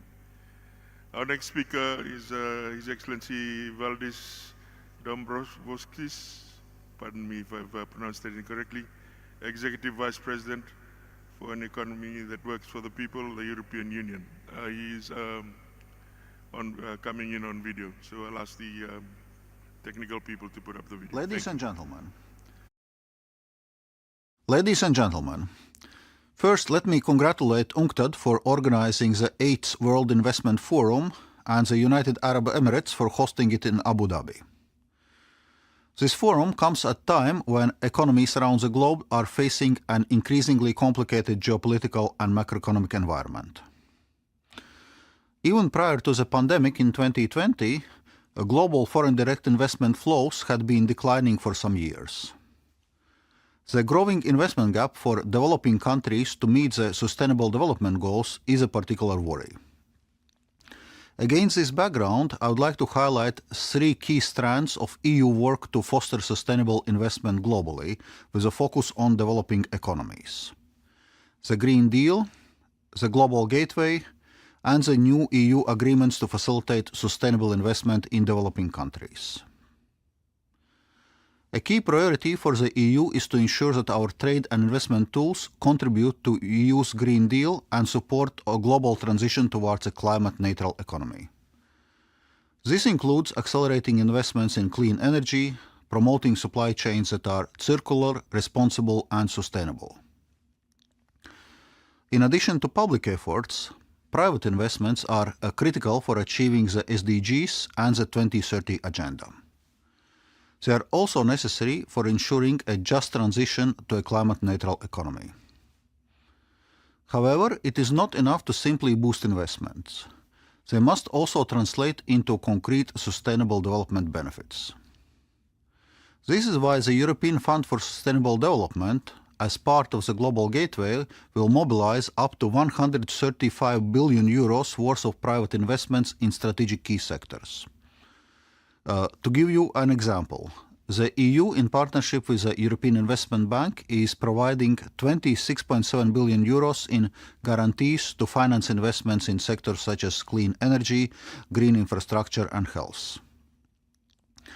In addition, we are strengthening our bilateral investment relationship with many of our partners.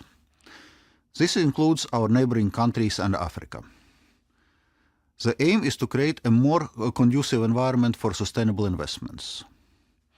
As part of this, the EU is ready to conclude agreements that will facilitate investment in countries that are keen to improve their business climate.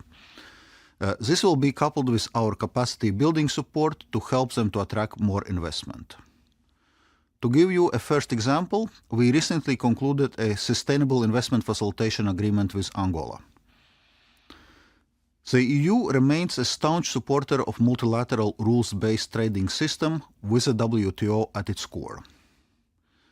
In July this year, the EU, together with more than 110 WTO members, mostly developing countries, concluded negotiations of an agreement on investment facilitation for development. As the world's main source of foreign direct investment, the EU clearly supports a more transparent, efficient, and predictable investment environment at home and worldwide. In collaboration with UNCTAD, the EU is already contributing to selected pilot projects.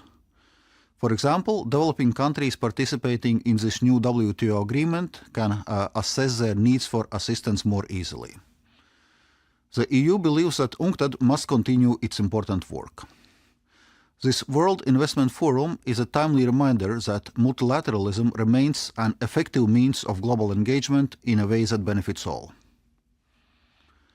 Ladies and gentlemen, filling the investment gap to achieve the SDGs is certainly a fundamental challenge, but the EU is ready to play its part. We thank you.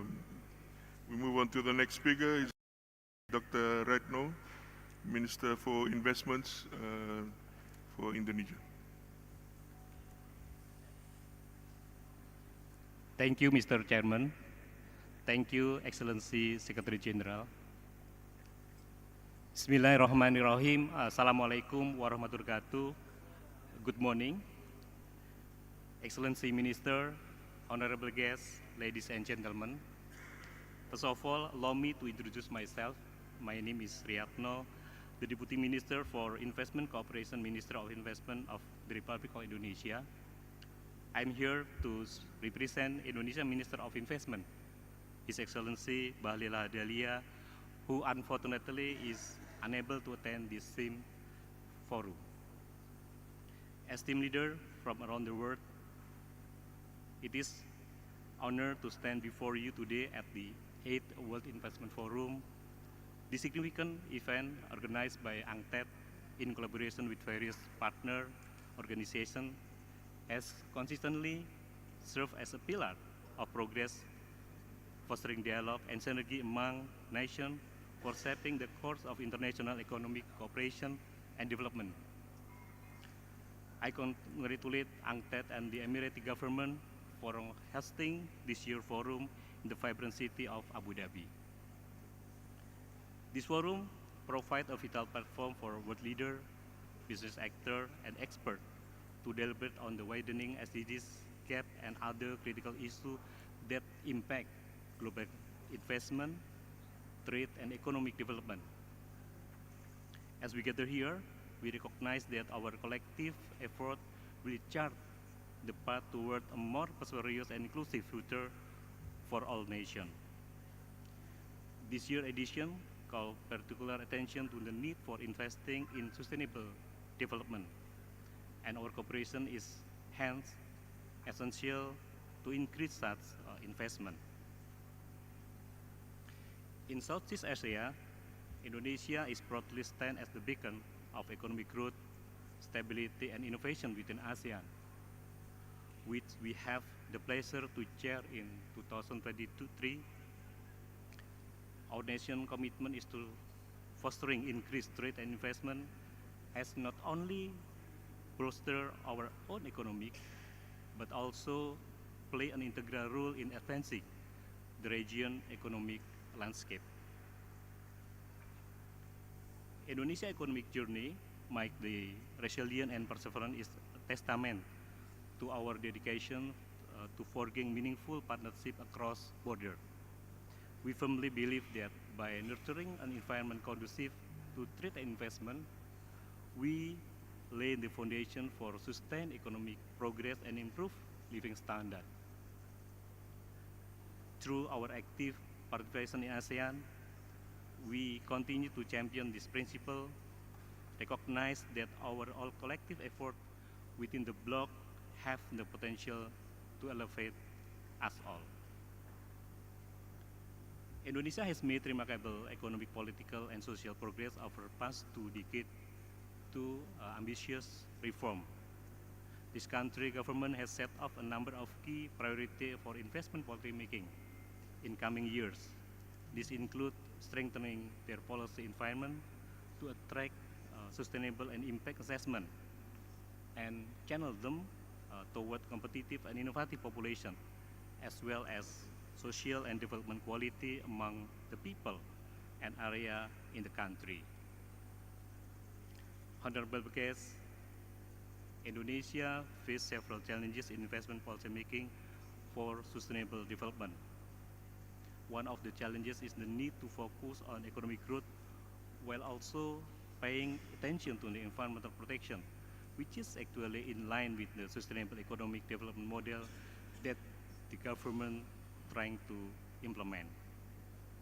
The country has been experiencing rapid economic growth, which has led to increased demand for energy and natural resources, and this has put pressure to the environment, leading to issues such as deforestation, air pollution, and water pollution. Another challenge is the lack of access to finance for sustainable development projects. Many investors are still hesitant to invest in sustainable development projects due to perceived risks and uncertainties. There is need to increase awareness and capacity building among stakeholders, and many inspectors and policymakers lack of knowledge and skill in sustainable investment and policymaking. This hinders development of sustainable finance ecosystem and limit the potential for private investment in sustainable development projects. Despite this challenge, we have made significant progress in investment policymaking for sustainable development. By addressing these challenges, Indonesia can continue to promote sustainable development through investment policymaking. Esteemed leaders, ladies and gentlemen, the World Investment Forum is not merely an event, it is a testament and provides a significant platform for our commitment to building better future. As leaders, as visionaries and actors, we have the power to shape the course of global economic development.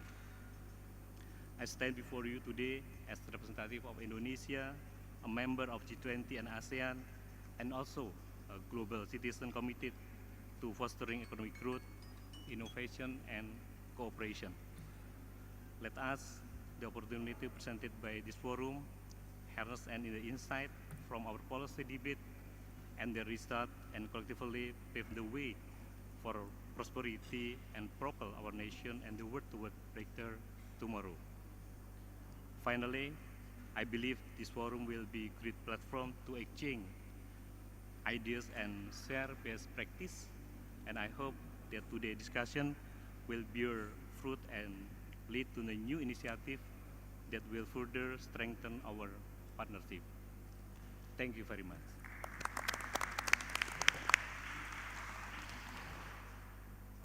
Thank you, Excellency.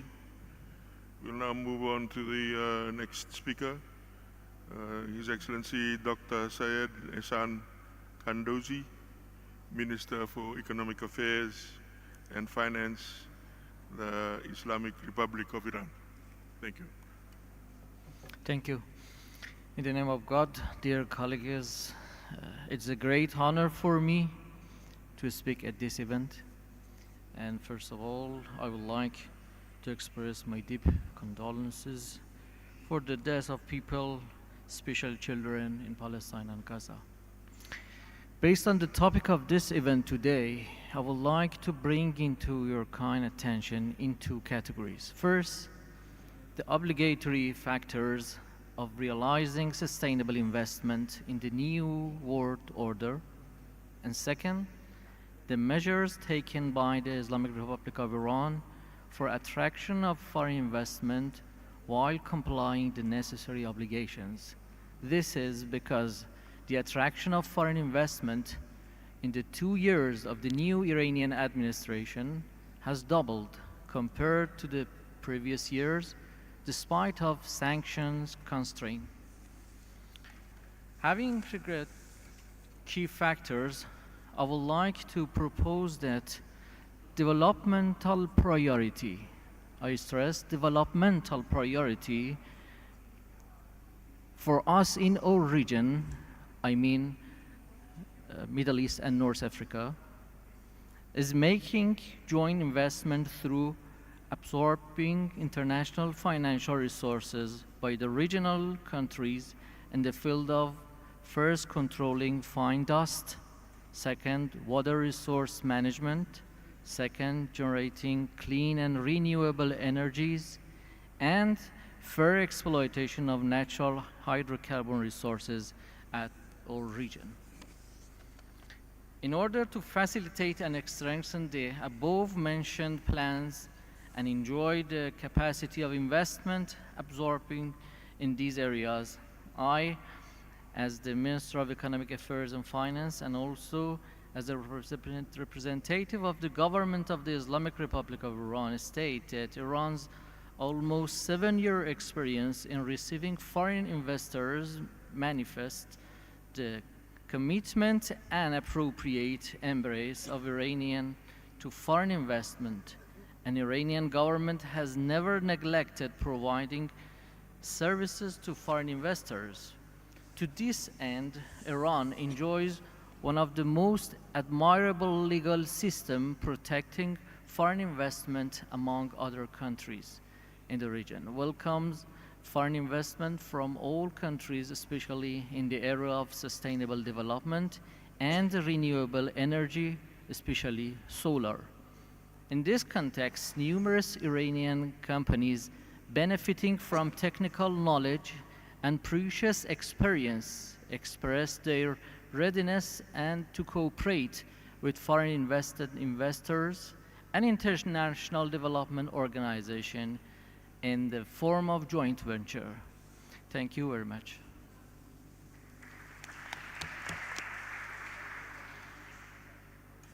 Thank you, Your Excellency. We will move on to the next speaker, His Excellency Shakaliev Arman, Minister of Trade and Integration, Kazakhstan. Thank you, Mr. Chairman, dear Secretary General, dear ladies and gentlemen, distinguished ministers and guests. On behalf of the government of the Republic of Kazakhstan, let me welcome each of you and thank, first of all, the top leadership of the United Arab Emirates for the hospitality and UNCTAD for organizing and hosting the World Investment Forum 2023. I want to emphasize that the key direction of Kazakhstan investment policy is to increase competitiveness, create optimal conditions for investors, and attract investment in non-resource-based export-oriented sectors of the economy. Last year, the implementation of 46 investment projects with the participation of foreign capital worth $4 billion was launched in Kazakhstan, and 6,500 jobs were created. A system of investment preferences has been established by law, providing for exemption from custom duties, various tax benefits, in-kind grants, and non-financial. Infrastructure and a wide range of investment preferences have been created in the territories of 14 special economic zones. A new tool of state support has been introduced, an investment agreement which can be concluded directly with the government and receive individual benefits and legislative stability for up to 25 years. The Astana International Financial Center is a unique financial center in Central Asia, offering world-class regulation, tax incentives, international arbitration, and judicial system based on English common law. More than 2,000 companies from 73 countries are registered in this center. Today, the center cooperates with the Dubai International Financial Center and the Abu Dhabi Global Market. Due to the government's efforts to diversify the economy, huge investment opportunities are opening up in transport and logistics, the IT industry, mechanical engineering, and others. According to the Digital IQ Index, Kazakhstan ranks 20th in terms of speed of digitalization and enters into the most promising countries for the development of digital well-being. Kazakhstan highlights the importance of attracting ESG investment and promoting the development of non-resource sectors. In this context, Kazakhstan will pursue its long-term carbon neutrality strategy until 2026, which includes a set of key measures to reduce emissions and decarbonize the economy. The first huge proof that we are on the right track is the recently signed agreement in the amount of $50 billion with Swedish company Sweving Energy Group to produce green hydrogen in Kazakhstan, which will allow Europe to reduce its dependence on fossil fuels. Seamless investment and international trade are critical for integration into global value chains. According to the EBRD and the World Bank, despite the difficult geopolitical situation, is predicted rapid growth in trade flows from China to Europe, the countries of Central Asia, the Middle East and Africa. The development of the Trans-Caspian Road and its connection with the Global Gateway strategy acquires special significance. In the medium term, the value of cargo traffic along this corridor can be increased fivefold. To this end, systematic work is being carried out. In this regard, we are focused on attracting investment in the development of transport and logistics.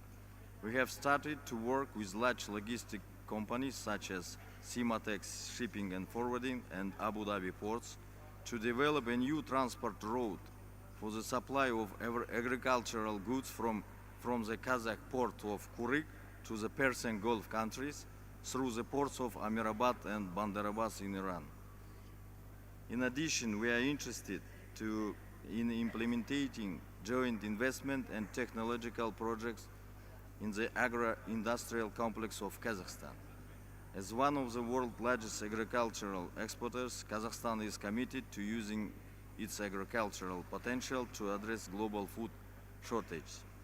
Kazakhstan strives to facilitate investment and trade through the application of the core principle of transparency, predictability, and efficiency in trade and investment processes.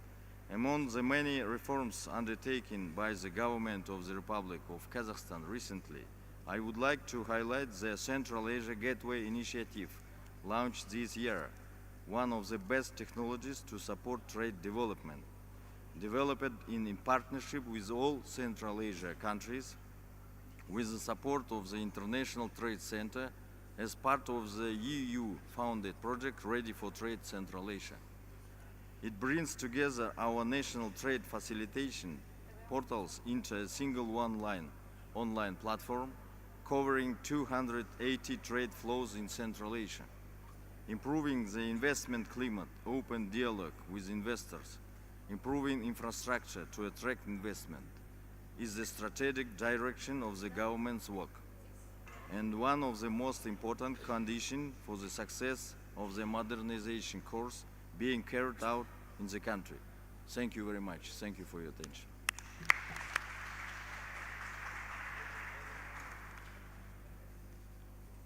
Thank you, Excellency. We'll now move on to the next honorable speaker, Mr. Lemmerbot Old Benahi. I hope I've got that correct. Minister of Trade, Industry, Handicraft and Tourism of Mauritania. You have the floor, sir. شكرا سيد الرئيس. بسم الله الرحمن الرحيم وصلى الله على نبيه الكريم. صاحبة المعالي السيدة ريبيكا جرينسبان، الأمينة العامة لمؤتمر الأمم المتحدة للتجارة والتنمية، أصحاب السمو والمعالي الوزراء وممثلي الدول، أيها السادة والسيدات، أود أولا أن أتقدم بجزيل الشكر إلى دولة الإمارات العربية المتحدة على ما حظيت به من أنا والوفد المرافق لي من حفاوة استقبال وكرم ضيافة منذ أن حللنا بهذه الأرض الطيبة. كما أتقدم بالشكر إلى السيدة جرينسبان على هذه الدعوة الكريمة وعلى الفرصة المتاحة للنقاش والحديث مع هذا الجمع المميز. والسيد الرئيس، بداية أود أن أقدم لمحة عن الفرص الاستثمار والإمكانات المتاحة في الجمهورية الإسلامية الموريتانية لتتمتع بثروات طبيعية غنية متنوعة تمثل إمكانات اقتصادية هائلة، حيث أن مواردها المعدنية الكبيرة وثرواتها السمكية والحيوانية الوفيرة ومؤهلاتها الزراعية المهمة، بالإضافة إلى إمكاناتها المتعددة في مجال الطاقة المتجددة، يمكن أن تجعل منها وجهة رئيسية للاستثمار. وإضافة لهذه المقدرات يضاف أيضا الموقع الجغرافي المتميز للبلاد، حيث تربط بين منطقتي الشرق الأوسط وشمال إفريقيا من جهة وغرب إفريقيا من جهة أخرى، ونتيجة لذلك يمكن أن تكون نقطة تواصل بين أوروبا وأمريكا وغرب إفريقيا. وفي إطار تشجيع الاستثمار المستدام قامت موريتانيا بخطوات مهمة، أولاها هو إنشاء مجلس للاستثمار يرأسه فخامة الرئيس، وإنشاء وزارة للاقتصاد والتنمية المستدامة، وإنشاء وكالة لترقية الاستثمار في موريتانيا.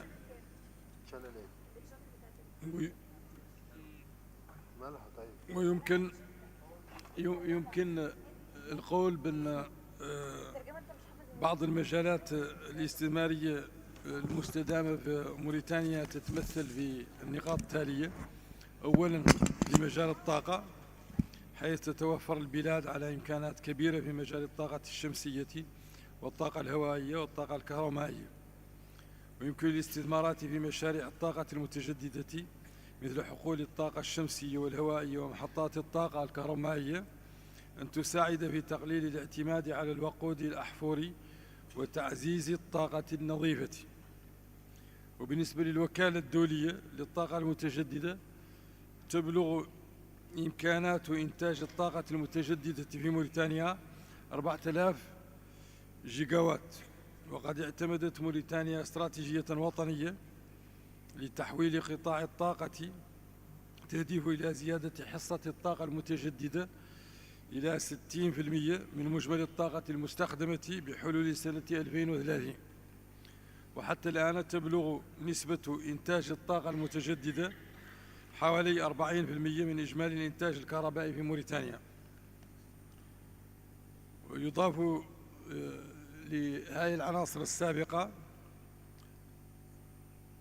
أن موريتانيا تمتلك مقدرات فريدة لإنتاج الهيدروجين الأخضر، وقد تم بالفعل توقيع مذكرات واتفاقيات لإنتاج الهيدروجين الأخضر ومشتقاته. المجال الثاني هو مجال الصيد البحري، اللي يشكل نشاطا رئيسيا في موريتانيا، ويمكن الاستثمار في مجاله وتحديث البنية التحتية للموانئ ودعم الموارد البحرية، أن يعزز الحفاظ على النظم البيئية البحرية مع تحفيز الاقتصاد. وموريتانيا تتوفر على ساحل على المحيط الأطلسي يمتد على مساحة 234 ألف كيلومتر مربع، مع جرف قاري غني بالمواد السمكية بمساحة 39 ألف كيلومتر مربع. وتتميز هذه السواحل أيضا بوجود 3 محميات، هي الرأس الأخضر وحوض آرجين، حظيرة آرجين وحظيرة جولينغ.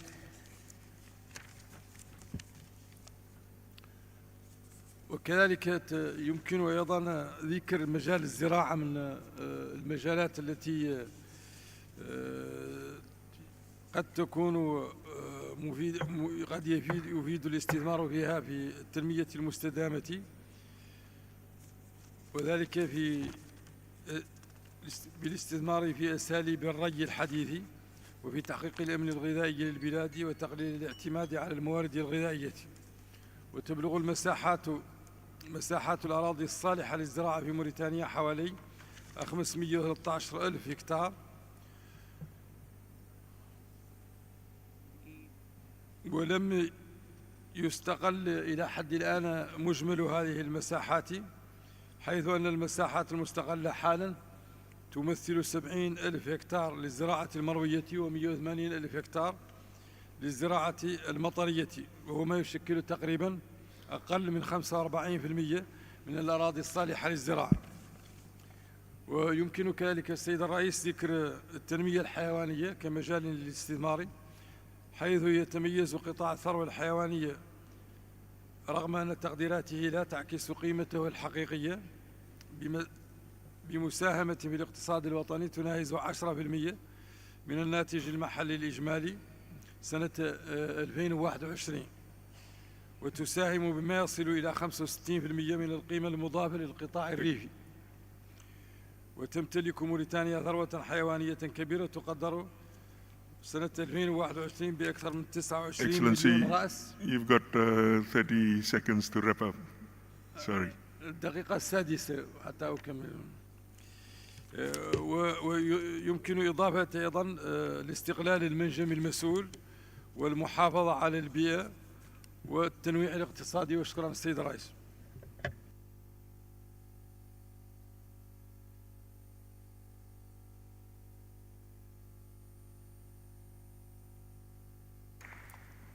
Thank you, Excellency.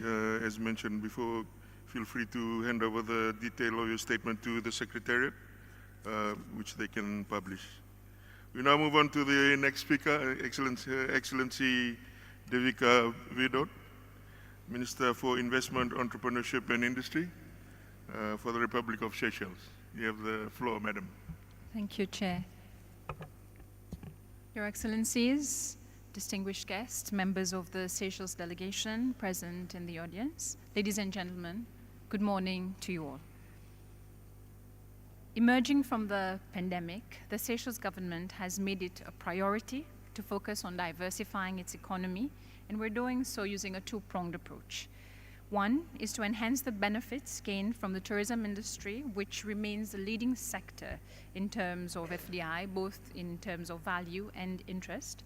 And the aim is to create valuable linkages between the tourism sector and other key sectors such as agriculture and fisheries, and promote value addition in these respective sectors. As a result, the tourism industry is expected to not only grow further, but also spread more of the benefits across communities, thus being more impactful and sustainable.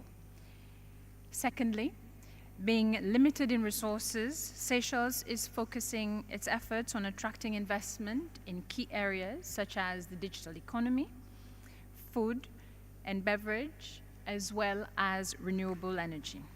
The SDG Investor Map, officially launched in July of this year with the invaluable support of the UNDP, is a marketing intelligence tool that is being used to attract private capital to investment opportunities aligned with the SDGs and the country's national development plans, including our newly launched industrial policy. Seychelles continues to invest in improving ease of doing business and will be launching an investment portal very soon, which will create a more enabling environment to support investment. Resources are limited, and we have tried to employ innovative ways of encouraging businesses to make the most of the little that we have. Seychelles initiated the Blue Bond Scheme, which is quite well known by now. With the support of the World Bank, we raised $15 million, which we made available to local businesses in the blue economy. Part of the fund is offered as a grant through the Blue Grant Fund, and the fund is geared towards impactful Seychellois-led projects that advance marine conservation, sustainable fisheries, development of new and existing marine protected areas and sustainable zones, amongst others. The greater part of the fund is the Blue Investment Fund, which offers favorable credit terms to develop sustainable fisheries value chains. Unfortunately, the scheme will soon be coming to an end, and access to finance remains a significant hurdle in other sectors and in supporting investment initiatives. Being a small island nation, climate change remains a significant concern for us, and because we have been classified as a middle or high income country because of our GDP per capita, financing remains a serious impediment to receiving the right support to mitigate and manage the effects of climate change. It goes without saying that we have been trying to play our role. We have been trying to play our part to transition to greener forms of energy. In December of this year, Seychelles will be hosting a forum where we'll be soliciting interest from investors in the renewable energy sector. Ladies and gentlemen, because of our location and our size, the level of vulnerability emphasized. And this is why Seychelles is one of the biggest advocates of the Multi-Vulnerability Index, which is currently being discussed at multilateral level. The COVID pandemic, the current conflicts happening in the world, climate change, and many other challenges have taught us that the ability to respond and be decisive is paramount, especially for a small and vulnerable economy. Therefore, our policy interventions have been geared at not only to succeed and thrive as an economy, but to survive as a small island nation. I thank you for your attention.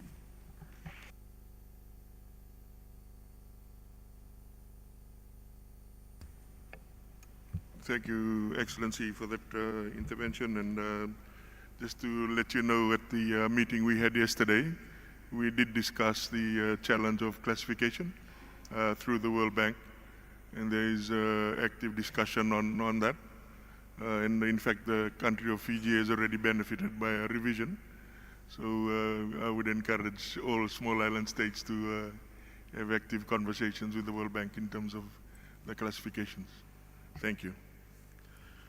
We'll move on to the next speaker.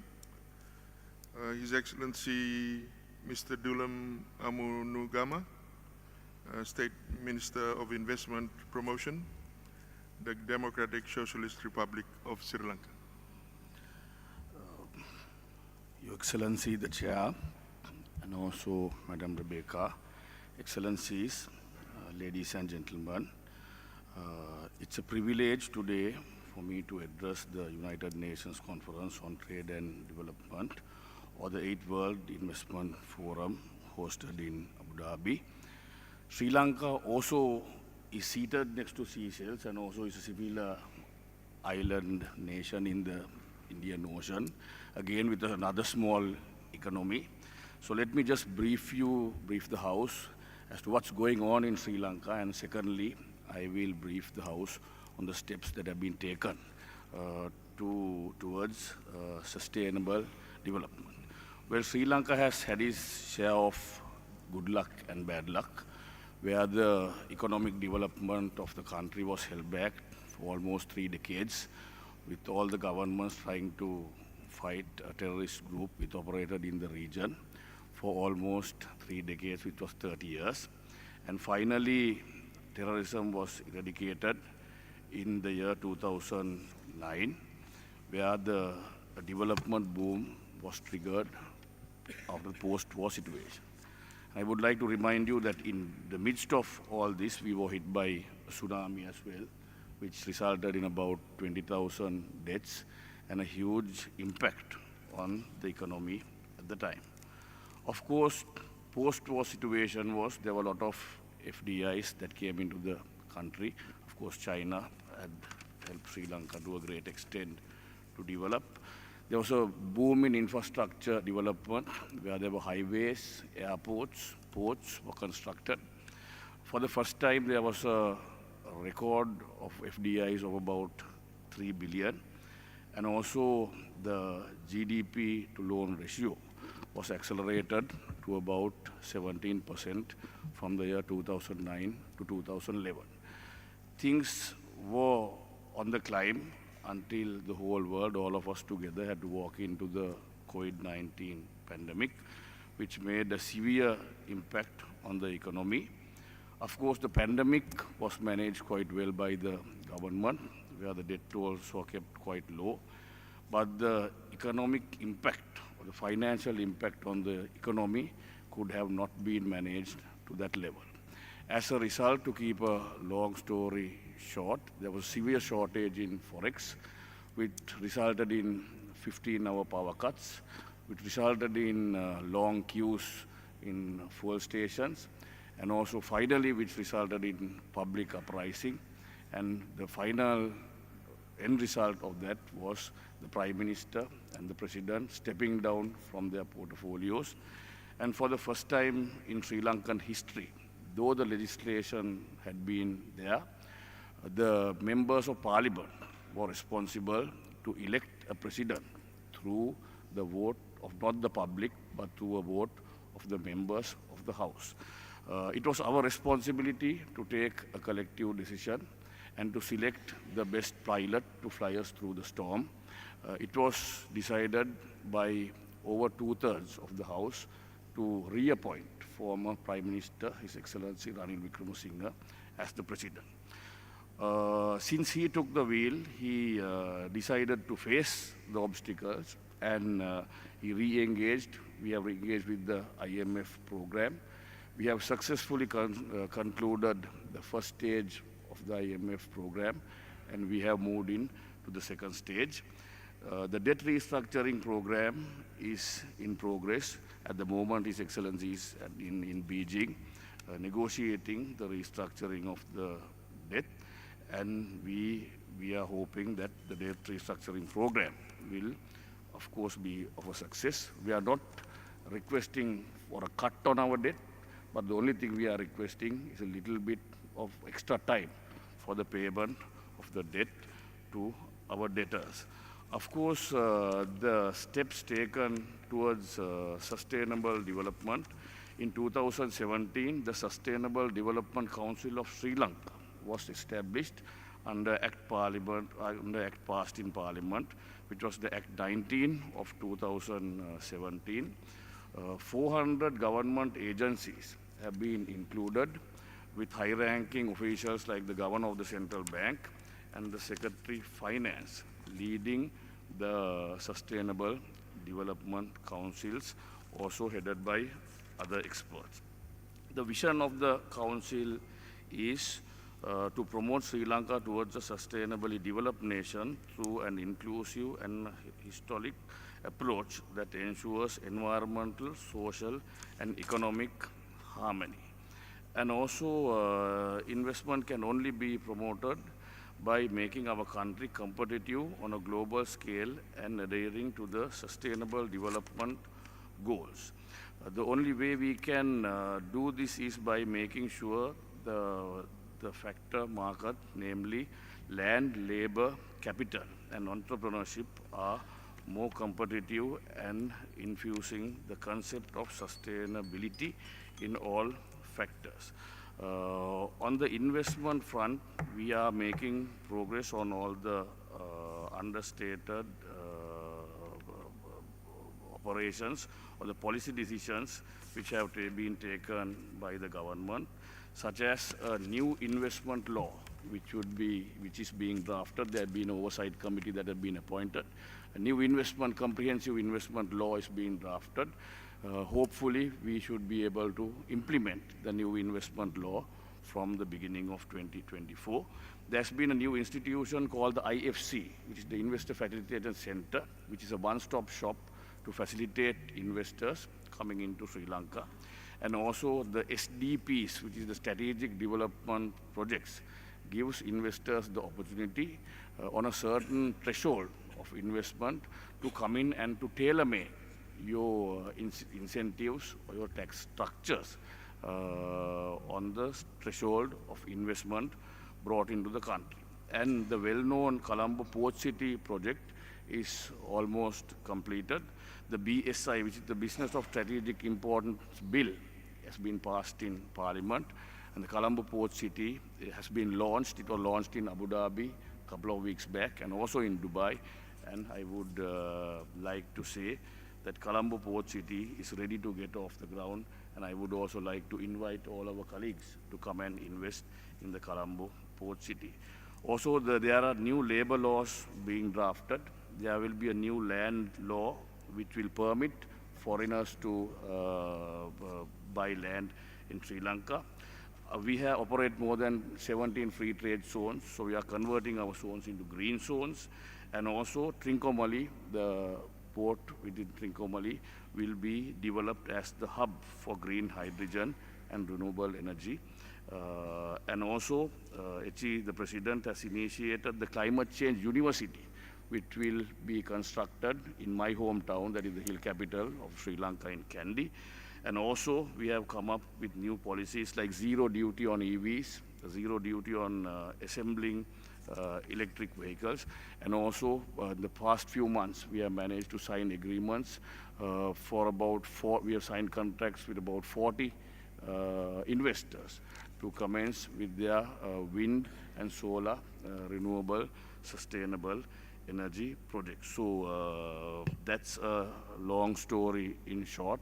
I'm sorry if I overshot your time, but once again I would like to thank the UN for giving us this opportunity, and I would also like to invite my colleagues and we also have been victims of bad publicity, so I want to let you know that Sri Lanka is back on track. To give you a snapshot of it, 9 months back we were at an inflation rate of 67%, but now we are at an inflation rate of 4%. So I would like to invite all of my colleagues to come and invest in Sri Lanka, and also to spread the word that Sri Lanka is back on track. Thank you very much. Thank you. Thank you, Excellency. We'll move on to the next honorable speaker, His Excellency Cardosa Sadi Sangi Murod, Chairman of the State Committee for Investments and State Property Management, the Republic of Tajikistan. You have the floor, sir. Уважаемые дамы и господа, мне доставляет особую честь от имени правительства Республики Таджикистан выразить благодарность правительству Объединенных Арабских Эмиратов и организаторам конференции ООН по торговле и развитию за приглашение на сегодняшнее мероприятие и поприветствовать коллег данного круглого стола. Дамы и господа, исходя из опыта Таджикистана в направлении стратегии открытых дверей, мы считаем очень важным развитие отношений сотрудничества с нашими экономическими и торговыми партнерами. С этой целью, чтобы расширить географию привлечения капитала и упростить вход в экономику страны, мы реализуем реформы по всем направлениям. Сегодня Таджикистан имеет дипломатические отношения более чем с 180 странами мира, а наши предприниматели призваны надежными партнерами среди деловых кругов. По сей день правительством реализуются масштабные экономические реформы, направленные на расширение притока инвестиций, в том числе по реализации национальной стратегии развития Республики Таджикистан до 2030 года.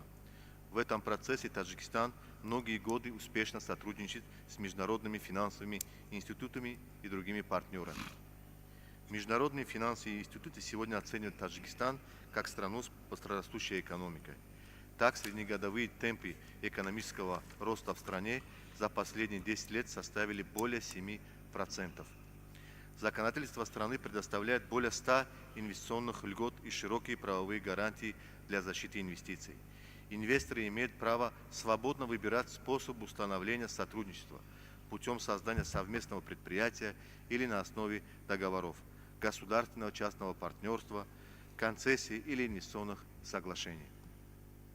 Членство нашей страны во Всемирной торговой организации и ряда международных конвенций о защите прав инвесторов также свидетельствует о соответствии законодательства нашей страны международным стандартам. Уважаемые коллеги, Республика Таджикистан участвует в глобальных усилиях по достижению цели устойчивого развития. Ярким свидетельством данного процесса являются глобальные вводы инициативы президента Республики Таджикистан, его превосходительства Эмомали Рахмона, принятые Ассамблеей ООН. Республика Таджикистан также проводит в соответствии с требованием практику внедрения ESG и намерена разработать механизмы по эмиссии зеленых облигаций. Такие устойчивые тенденции достижения и достижимые цели по декарбонизации экономики создают реальные возможности для увеличения потока инвестиций. Необходимо отметить факт наличия преимуществ Республики Таджикистан как страны, обладающей колоссальными возможностями по использованию зеленого бренда. Очевидно, что турбулентность мировой экономики формирует определенные проблемы дальнейшего развития. Чтобы действовать на опережение таких кризисов, нам нужно понять, где мы находимся и куда направляемся, продолжая осуществление 4-й промышленной революции и 3-го энергетического перехода. По мировым анализам, предполагаемые инвестиции в сектор возобновляемой энергетики приведут к созданию большего дополнительного рабочего места по сравнению с сегодняшней отраслью ископаемых источников энергии. В этом направлении Республика Таджикистан имеет отличительные преимущества, и стратегия «Ноль выброс» будет осуществлена посредством развития гидроэнергетики, то есть возобновляемой зеленой энергии. Хотел бы подчеркнуть важность полной и своевременной реализации проекта строительства Рагунской гидроэлектростанции. Таджикистан, как известно, обладает огромными ресурсами чистой возобновляемой энергии. Наш гидроэнергетический потенциал даст возможность по созданию условий для налаживания водородного производства. Как известно, экологическим признается зеленый водород, произведенный при помощи электроэнергии. Также мы имеем неиспользуемый потенциал по развитию зеленых финансов. Зеленые финансы лежат в основе концепции низкоуглеродного экономического роста в силу того, что они связывают финансовые институты, действия по охране окружающей среды и экономический рост. Существующие предпосылки для развития рынка зеленых облигаций в Таджикистане – это прежде всего необходимость перехода на устойчивую модель экономического развития через внедрение зеленых инновационных технологий. Дорогие коллеги, Таджикистан продолжает оставаться страной с наиболее комфортными условиями ведения инвестиционной деятельности, в том числе в области развития зеленой экономики. Примечательно, что с каждым годом доля иностранных инвестиций в стране расширяется. Мы дорожим этими инвестициями и будем делать все, чтобы и дальше реализовать реформы по совершенствованию инвестиционного климата. В завершение хотел бы подчеркнуть, что мы привержены и дальше усилить политику открытых дверей для инвесторов, готовы создать все институциональные условия для создания прямого сотрудничества с иностранными инвесторами. Спасибо за внимание.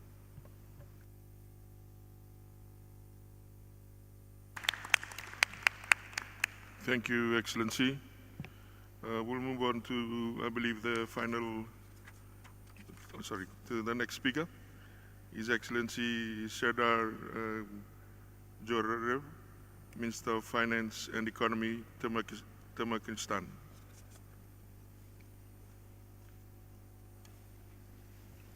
Благодарю вас, господин председатель, за предоставленное мне слово.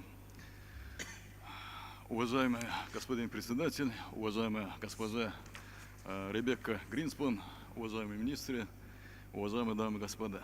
Позвольте прежде всего выразить от лица Туркменистана глубокую благодарность правительству Объединенных Арабских Эмиратов, конференции ООН по торговле и развитию за высокий уровень организации и проведения круглого стола, тепло приветствовать всех его участников и пожелать всем конструктивных и плодотворных встреч и обсуждений.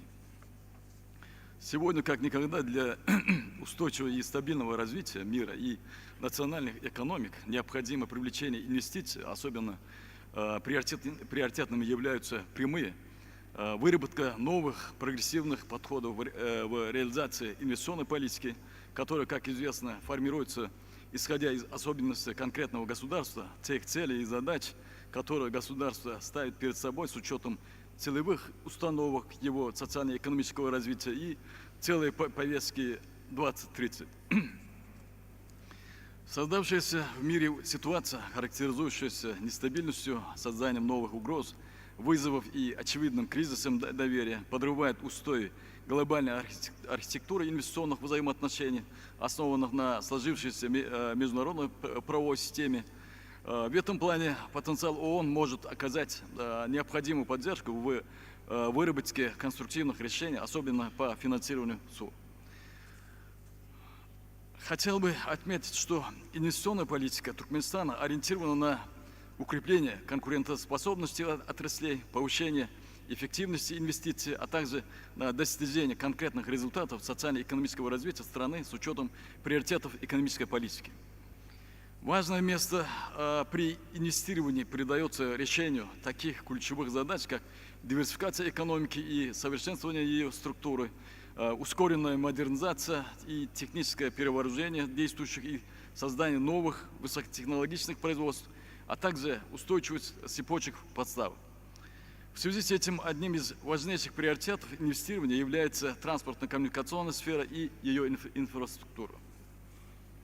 Туркменистан придает особое значение энергетической эффективности и использованию возобновляемых источников энергии, готовы к сотрудничеству с заинтересованными сторонами в контексте разработки и внедрения энергосберегающих технологий, а также развития возобновляемых источников энергии.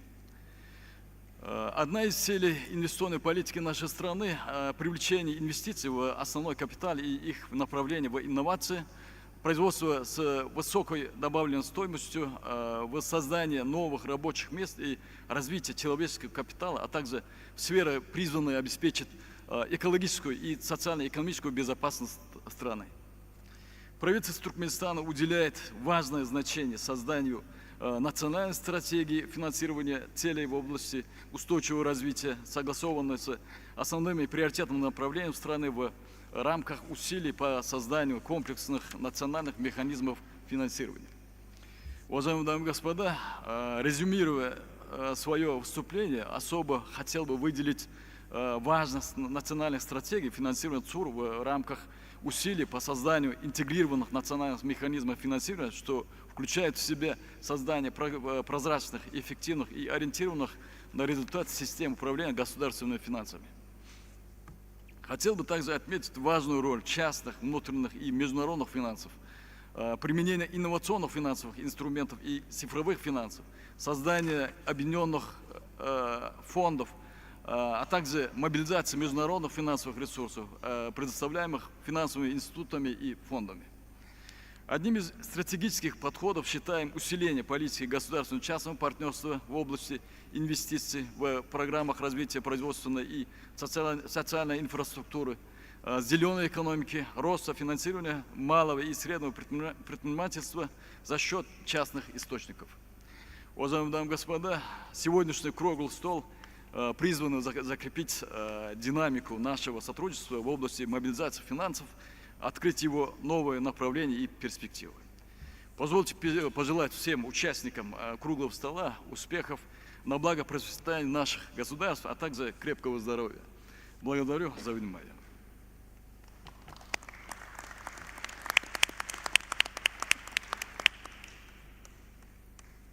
Thank you, Excellency. Our next intervention is on a video from Lord Dominic Johnson of Lanston, CBE, Minister of State, Minister for Investment, Department for Trade, Business for the United Kingdom.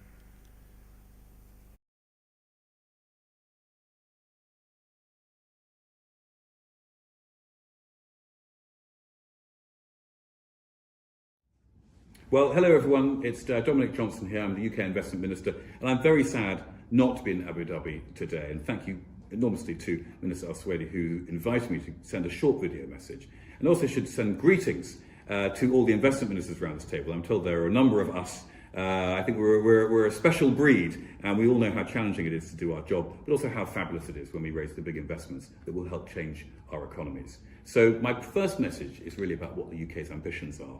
And our core area of focus is on our clean energy transition from fossil fuels and a carbon-related economy into a sustainable and clean one. And that's going to require an enormous amount of capital. I'm sure all of you around this table are thinking about that in this conversation. And one of the statistics I heard the other day, which struck me as being particularly significant, is we're going to need 10,000 times more hydrogen than we produce today in the UK if we're to meet our 10 gigawatt ambitions over the coming 5 to 7 years. So that alone will require tens of billions, if not hundreds of billions, of investment.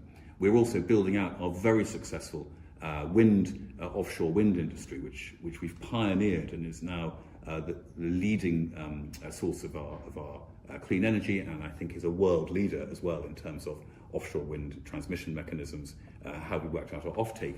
But even that is going to require many tens of billions of further investment over the coming years. And the last piece I mentioned, which I'm sure many of us around this table are also facing, are the issues linked to the infrastructure needs. So not simply windmills in the sea or new technology for hydrogen and carbon capture and other forms of production, but simply the grid connectivity is a challenge for many of us, which again will require, I think, 4 times as much grid over the next 20 years as we've built in the last 40 years. So the demands for capital from the UK and from all around this table are absolutely significant. And we focused on trying to capitalise on this need by turning it into an opportunity. So we've been very specific to try and give as much predictability and certainty to the market in terms of how we've run our offtake, particularly for offshore wind. And we're developing offtake strategies for the other technologies. Because what businesses say to me is they need to have an element of risk reduction. So if we can't step in as the lowest common denominator in terms of price offtake, it makes it very hard for them to make significant capital investments. And so that has been a primary focus. It was extremely successful in developing offshore wind 10 years ago. It's resulted, as I say, in some of the biggest wind farms in the world off the coasts of this country. But clearly we have to keep rolling this forward. We have to keep pace with the pricing to make sure it's appropriate and attractive. And we have to ensure that we're keeping ahead in terms of regulation so that the new technologies that are coming out, such as hydrogen production, can be appropriately channeled and we can try and underwrite the risk. The final point I want to say is liquidity is very important. And if there's anything that we can do to partner with you to generate greater pools of liquidity and greater certainty and predictability for investors, I'd be very keen to have that conversation. You know, all over the world, it's a competitive market. Many countries are using all sorts of different mechanisms to attract investment into their market, but ultimately it's the fundamental strength of the economy that will draw the investment into your home territory. So anything we can do to partner on that, as I say, I'm keen to explore. At the end of the day, for me, being investment minister is the best job, I think, frankly, in any government anywhere in the world, and I'm sure you agree with that too, because we can see with our own eyes the ramifications of our actions. And if I feel over the next period in office that I can truly deliver the investment required to help us on our journey to transition our energy sources to a sustainable one, I will really feel I've done something worthwhile. So if I can do that working with you, that would be even better. So have a great session. Very sorry not to be there. And I very much hope to have a chance to see you all soon. Thank you very much.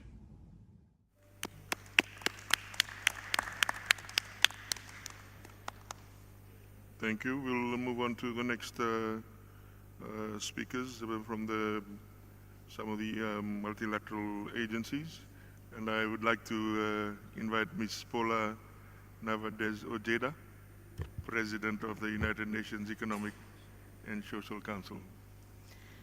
Muchas gracias, señor Chair, Excelencias, distinguidos delegados. Un saludo muy especial a la Secretaria General de UNTAC, la querida Rebecca Greenspan. Gracias por considerar al Consejo Económico y Social en esta mesa redonda ministerial en el 8º Foro Mundial de Inversiones. Es cierto, me siento privilegiada de poder estar acá y de poder escuchar las distintas experiencias que han planteado los señores y señoras ministras, toda vez que al ECOSOC le corresponde hacer el seguimiento a lo que es la implementación de la Agenda 2030. Y es por eso que me congratulo de poder escuchar cómo cada ministerio de distintos países se ha apropiado de esta agenda y ha podido mostrar avances importantes. Sin embargo, sabemos que los resultados en general no son los mejores, son más bien alarmantes. No se ha avanzado lo suficiente en la mayoría de las metas de los ODS. De hecho, algunos avances incluso se han revertido. La pobreza y el hambre siguen afectando a millones de personas. Se prevé que 575 millones de personas seguirán viviendo en la pobreza extrema en el año 2030. Seguimos experimentando con más frecuencia récords de temperatura y precipitaciones en todo el mundo, lo que pone de manifiesto el devastador impacto de la crisis climática sobre las personas y el planeta. Y aunque las múltiples crisis siguen socavando nuestros logros en materia de desarrollo, persiste la falta de inversión en los objetivos de desarrollo sostenible. Los efectos de la pandemia de COVID-19, las tensiones y conflictos geopolíticos, los elevados precios de los alimentos y la energía y las presiones de la deuda siguen teniendo un fuerte impacto negativo en los flujos de inversión, como aquí se ha señalado. En los países en desarrollo, las necesidades anuales de inversión para los ODS se estiman en más de 4 billones de dólares al año. La inversión extranjera directa mundial cayó un 12% en 2022, alcanzando los 1.3 billones de dólares. Se espera que esta tendencia a la baja continúe en el presente año. Y aunque la inversión extranjera directa hacia los países en desarrollo contrarrestó la tendencia y aumentó ligeramente, solo un número muy reducido de países se ha visto beneficiado. A nivel nacional, los países en desarrollo se ven confinados por un espacio fiscal limitado y el enorme costo de los préstamos. Como resultado, no se están realizando inversiones críticas a largo plazo en desarrollo sostenible. Es necesario aumentar no solo la cantidad, sino que la calidad de las inversiones para el desarrollo sostenible. Por ejemplo, se necesitarán 1.7 billones de dólares anuales de inversiones en energías renovables para lograr la transición energética. Sin embargo, el sector solo atrae 544 millones de dólares al año, la mayoría en países desarrollados. A este ritmo, las energías renovables solo representarán una pequeña fracción de nuestro suministro energético en el 2030. La declaración política adoptada en la reciente cumbre sobre los ODS en septiembre envía una fuerte señal política sobre la urgencia de reformar la arquitectura financiera internacional. La declaración también acoge con satisfacción los esfuerzos del secretario general para abordar el déficit de financiamiento a través de un estímulo de los ODS que pide 500.000 millones de dólares adicionales en inversiones al año. Los Estados miembros también expresaron un amplio apoyo al avance de estas reformas en el diálogo de alto nivel sobre el financiamiento para el desarrollo, que esperamos se consolide en el próximo foro para el financiamiento del desarrollo en abril del 2024. De esta forma, hemos establecido como una prioridad clave de mi presidencia en este Consejo atender las lagunas de la arquitectura financiera internacional. Permítame compartir con ustedes algunas de las preocupaciones más urgentes. Tenemos que abordar la cuestión de la deuda soberana. Sin un proceso de reestructuración más rápido y un alivio de la deuda, muchos países en desarrollo no tendrán margen para invertir en los ODS. También tenemos que reforzar el papel de los bancos de desarrollo en la movilización de inversiones a largo plazo, incluso mediante ampliaciones de capital. Los bancos multilaterales y nacionales de desarrollo también deben desarrollar nuevos instrumentos para movilizar a los inversionistas privados de forma más eficaz. Además, deben apoyar a los países en desarrollo de proyectos y oportunidades de inversión.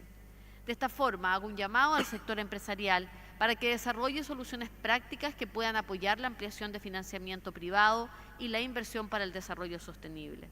El Consejo Económico y Social, a través de sus diferentes segmentos y foros, proporciona una plataforma fundamental para avanzar en soluciones concretas y prácticas en estas cuestiones. Por ejemplo, el Foro ECOSOC 2024 sobre el financiamiento para el desarrollo, así como la Feria de Inversión en ODS, ofrecen oportunidades a los gobiernos y a todas las partes interesadas, incluido el sector privado, para avanzar en los debates sobre estos temas. La cuarta Conferencia Internacional sobre la Financiación para el Desarrollo, que se celebrará en 2025, también será una oportunidad importante para cerrar la brecha de inversión en los ODS y avanzar en nuevos compromisos.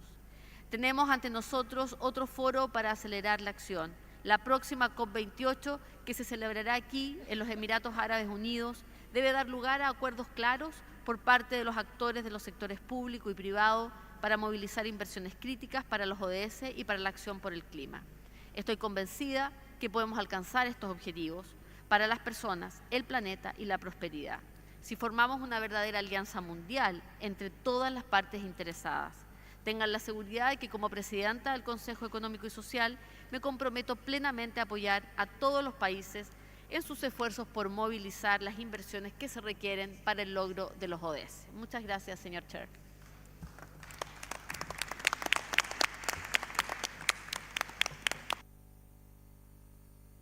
Thank you. We'll move on to the next speaker, His Excellency Isiaka Abdul Qadir, Imam, Secretary General of D8, Organization of Economic Cooperation. You have the floor, sir. Thank you very much, Honorable Chair. Excellencies, Honorable Ministers here present, Excellency Secretary General of UNCTAD, Madam Greenspan, thank you for the invitation. Distinguished participants, ladies and gentlemen, I feel greatly honored to be part of this distinguished panel of discussants on investment for sustainable development being organized by UNCTAD. And I want to begin by thanking UNCTAD for giving me this valuable opportunity. Excellencies, ladies and gentlemen, before I proceed, however, allow me to introduce the D8 organization briefly. The D8 is an intergovernmental organization founded in 1997 by 8 developing countries in the global south, namely Bangladesh, Egypt, Indonesia, Iran, Malaysia, Nigeria, Pakistan, and Turkey. The organization is focused on economic cooperation. Our key priorities are trade and investment, agriculture and food security, industry and small medium enterprises development, energy, transportation, tourism, health and social protection, the ICT, and education and human resource development. Permit me, Excellencies, to give you a brief statistics of our organization. Our population is approximately 1.6 billion people. That represents 12% of the global population. Our combined GDP last year was about $5 trillion US, with an average GDP growth of about 3.5%. The D8 member states contribute to around 8% of the global trade, valued at approximately $2.3 trillion US. Our member states recorded significant foreign direct investment, valued at about $72.8 billion US last year, or about 6% of global FDI. Our average FDI last year stood at about 11%. Two of our member states, Indonesia and Turkey, are also members of the G20. Excellencies, ladies and gentlemen, all the D8 member states are emerging economies, attracting FDI to finance the economic growth and create employment. However, despite these numerous potentials, challenges abound in most of our member states, especially as regards investment. Among some of these challenges, of course, are energy insufficiency, as well as inadequate infrastructure. You also have the challenge of balancing open economic policy and protecting the domestic infant industry. Developing countries like ours are constantly grappling with this dichotomy. There is also a challenge of barriers and conditionalities for investment. New investment policies are sometimes too advanced for developing countries. And finally, the gap between policy and implementation, caused by mainly inadequate capacity of relevant personnel. Against this backdrop of these fundamental challenges, I want to underscore 4 important steps that must be taken by the developing countries like ours to enable them formulate more balanced and sustainable development-oriented investment policies. Firstly, international organizations and donor agencies must extend the technical and financial support to improve the economy of developing countries' capacity to foster investment for sustainable development to enable them meet the UND SDGs. Secondly, there must be flexibility in applying the sanitary and phytosanitary measures and investment protection regime for developing countries. Trade discrimination against developing countries in many of its facets must be minimized. The same ideals apply to our fight against climate change and safeguarding biodiversity. Thirdly, we must ensure that every country's right to develop and grow is protected. We must provide equitable and inclusive global architecture in aid of economic development. Fourthly, efforts to reform the international investment agreements must take cognizance of the interests of the Global South. This can be achieved by prioritizing the development of next generation of investment policies. On this note, ladies and gentlemen, I wish to express our deep appreciation to UNCTAD, who collaborated with us in 2020 to develop what we call a guiding principle on international investment agreement. This document is accessible, it's available on the website of UNCTAD, and I want to enjoin you all to please visit the website of UNCTAD for this very, very important tool. In conclusion, Excellencies, ladies and gentlemen, I am confident that this esteemed panel will be able to produce tangible outcomes to further drive investment for sustainable development. I thank you all.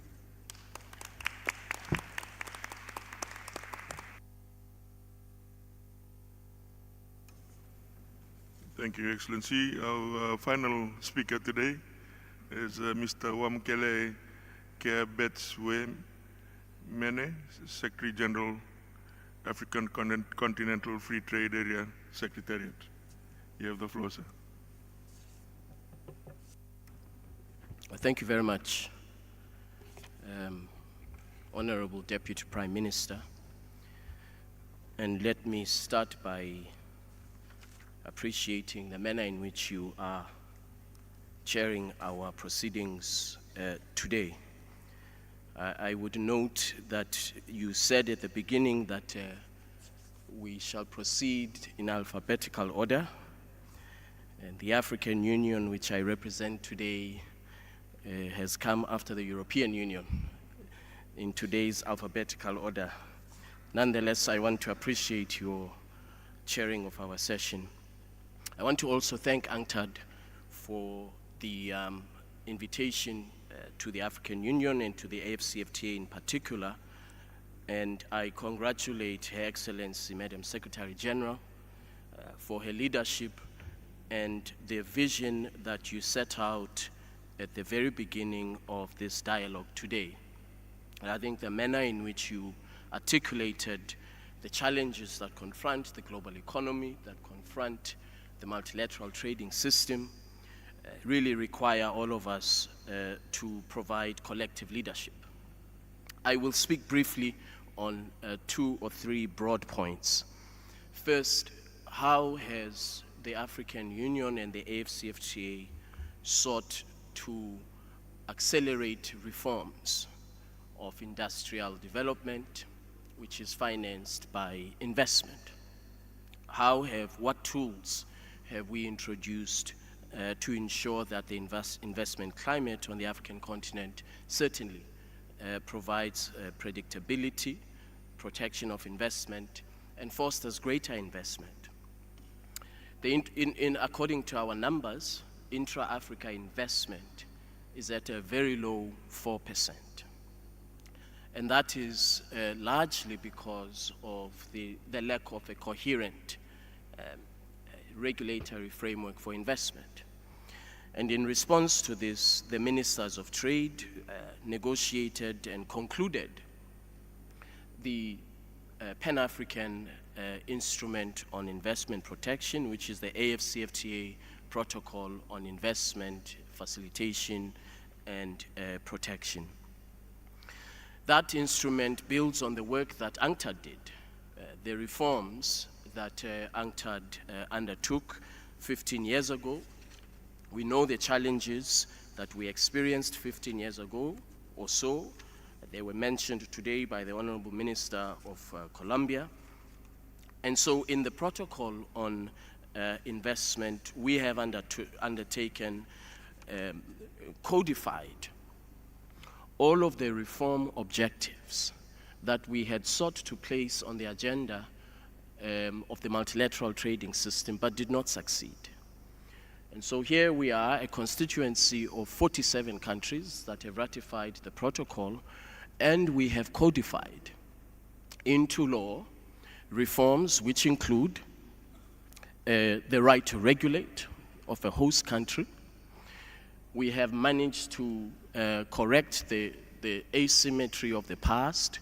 We now have a legal instrument that balances the rights of host governments as well as the rights of investors. And of course, we have established a fair, impartial, and competent mechanism for resolving investment disputes that may arise, a mechanism that I believe is a significant step forward and will be beyond legal reproach. So all of the reforms that UNCTAD introduced 15, 20 years ago in the global debate about how to rebalance investment protection and ensure that we have sustainable investment that is targeted for development, I believe that the Ministers of Trade and the Assembly of Heads of States and Government of the African Union have achieved that objective. The second broad point I would make, Honorable Deputy Prime Minister, is regarding the establishment or the existing supply chains, which again Her Excellency the Secretary General mentioned, and the vulnerability of these global supply chains, particularly when confronted with crises such as a public health crisis that we are emerging from, or indeed a geopolitical or geoeconomic context as we see over the last 2 years. And so it seems to me that it is imperative that we establish alternative centers of supply chain. The optimization of risk mitigation in the establishment of global supply chains, in my view, has not been there. The result, of course, is that when supply chains are concentrated in one region of the world, a global disruption takes place. Africa has suffered, as we have seen. And so the second point is that one of the core objectives of the AFCFTA is to establish sustainable, long-term, alternative supply chains that will enable the self-sufficiency of our continent without disconnecting from the global economy. And that is why there is a very, very strong focus on industrial development and investments that are targeted to sectors of Africa's economy that will enhance jobs, that will enhance Africa's innovation, and that will enhance the competitiveness of our continent. And in this regard, the one example that I would make is on the global regime on intellectual property rights. Here again, what the African continent has demonstrated is that it is indeed possible to capture all of those reforms which we had tried to advance, but not for lack of trying, did not succeed, such as, for example, ensuring that intellectual property rights are at the service of public health and job creation and industrialization instead of being at the service primarily of profit making.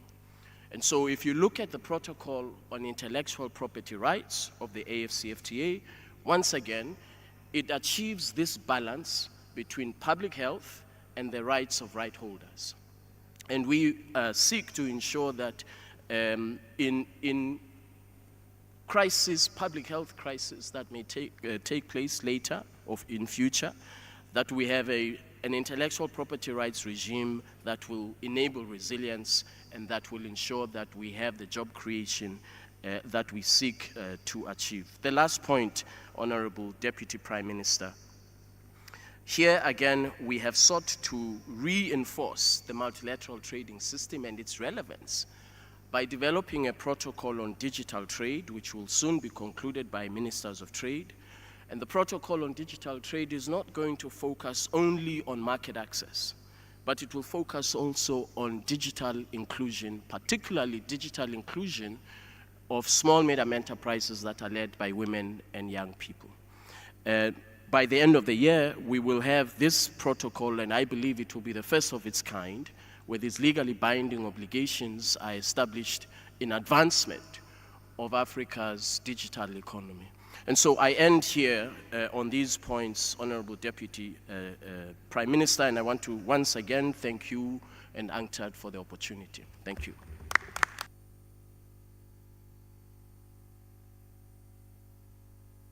Excellency, thank you for your contributions here today. Brings us, that was our final speaker, and I couldn't help but notice some parallels with initiatives of the Pacific Islands Forum, and perhaps there may be a discussion in the Excellency going forward in terms of what we are trying to achieve in the Pacific Islands Forum as well. Thank you very much for your interventions, and I'm now privileged to read out the summary that was prepared by the Secretariat. As stated at the beginning, you will receive the document for your comments before a final version is produced as the Chair's summary of our deliberations. In other words, it is in draft. Allow me to read out the Chair's summary of deliberations. The Investment Ministerial Roundtable of the World Investment Forum 2023 benefited from the participation of 24 ministers and heads of international organizations. Ministers debated how to promote and facilitate the financial flows and investment required to achieve the Sustainable Development Goals, or SDGs, and shared experiences with investment policies. The UNCTAD Secretary General, Her Excellency Rebecca Greenspan, set the scene by observing that the SDGs imply enormous investment needs. The annual investment gap in developing countries has increased from 2.5 trillion in 2015 to an estimated 4 trillion in areas such as infrastructure, clean energy, water and sanitation, but also in industry to create jobs and incomes. Madam Excellency Greenspan expressed concern with the recent downward trends in foreign direct investment. She highlighted 4 areas of action to address these challenges for investment in the SDGs: reducing risk, building capacity, strengthening policy, and reforming the international financial architecture. Ministers and heads of international organizations shared the specific challenges their countries are facing, their investment priorities, and the policy solutions they are spearheading to facilitate investment in the SDGs. Ministers identified investment priorities for investment in sustainable development, such as food and sustainable agriculture, including resilient agri-food systems to increase food security and protect biodiversity, renewable energy and infrastructure for the green energy transition, as well as infrastructure for water management, climate adaptation resilience, and reducing vulnerability to external shocks, and finally, diversification of economies, industrialization and manufacturing, including special economic zones, and with a view to integration in global value chains. Ministers shared their country's priorities for investment policies to tackle the gap, investment gap, creating the following.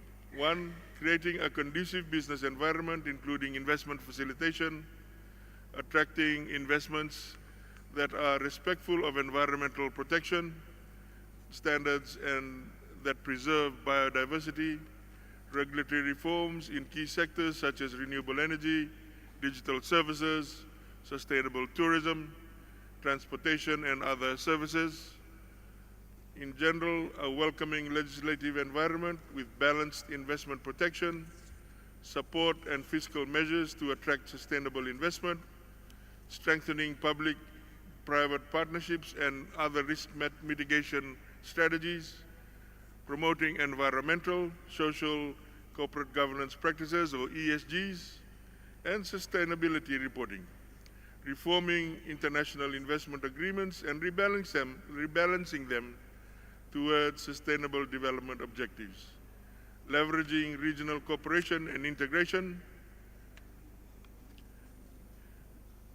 Several ministers mentioned the opportunities associated with outward promotion programs to stimulate investment in green economic development. Ministers highlighted the importance of maintaining a strong commitment to multilateralism and avoiding that the drive to supply chain resilience leads to protectionism. In this regard, the Investment Facilitation for Development Agreement was mentioned as a possible avenue. Finally, the ministers and heads of organizations expressed a desire to continue dialogue. They considered the World Investment Forum as an important platform for this purpose, as well as for the creation of new partnerships to attract financing. The proceedings of this meeting will be used for UNCTAD's conferences, such as the Trade and Development Board, ongoing negotiations in the General Assembly on an investment resolution, and other conferences, including COP28.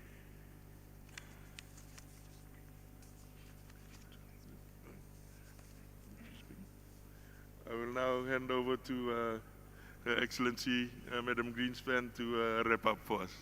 Thank you. Thank you very much.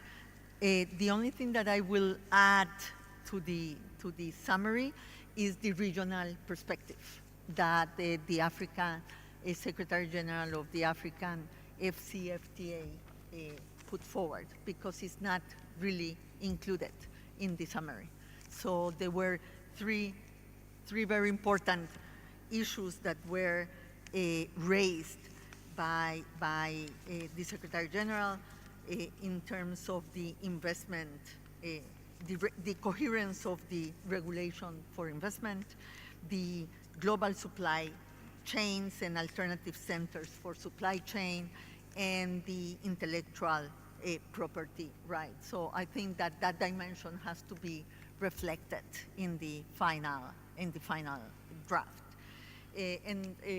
My last words is just of thank you. Thank you to all of you for staying with us during all this session. It really has greatly enriched our understanding of what is happening on the ground, what is happening in the countries.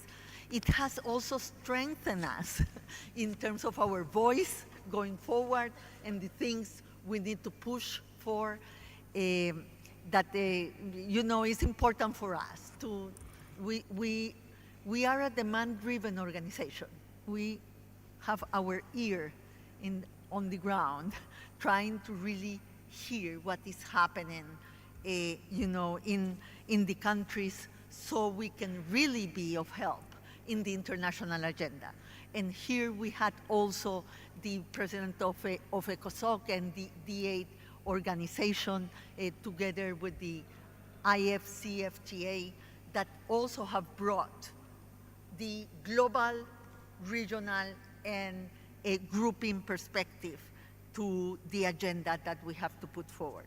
So again, dear ministers, dear heads of organizations, thank you very much for being with us. This was a very important exercise, and we assure you that we will take on your observations and your interventions to improve our work at UNCTAD. So thank you again very much to all.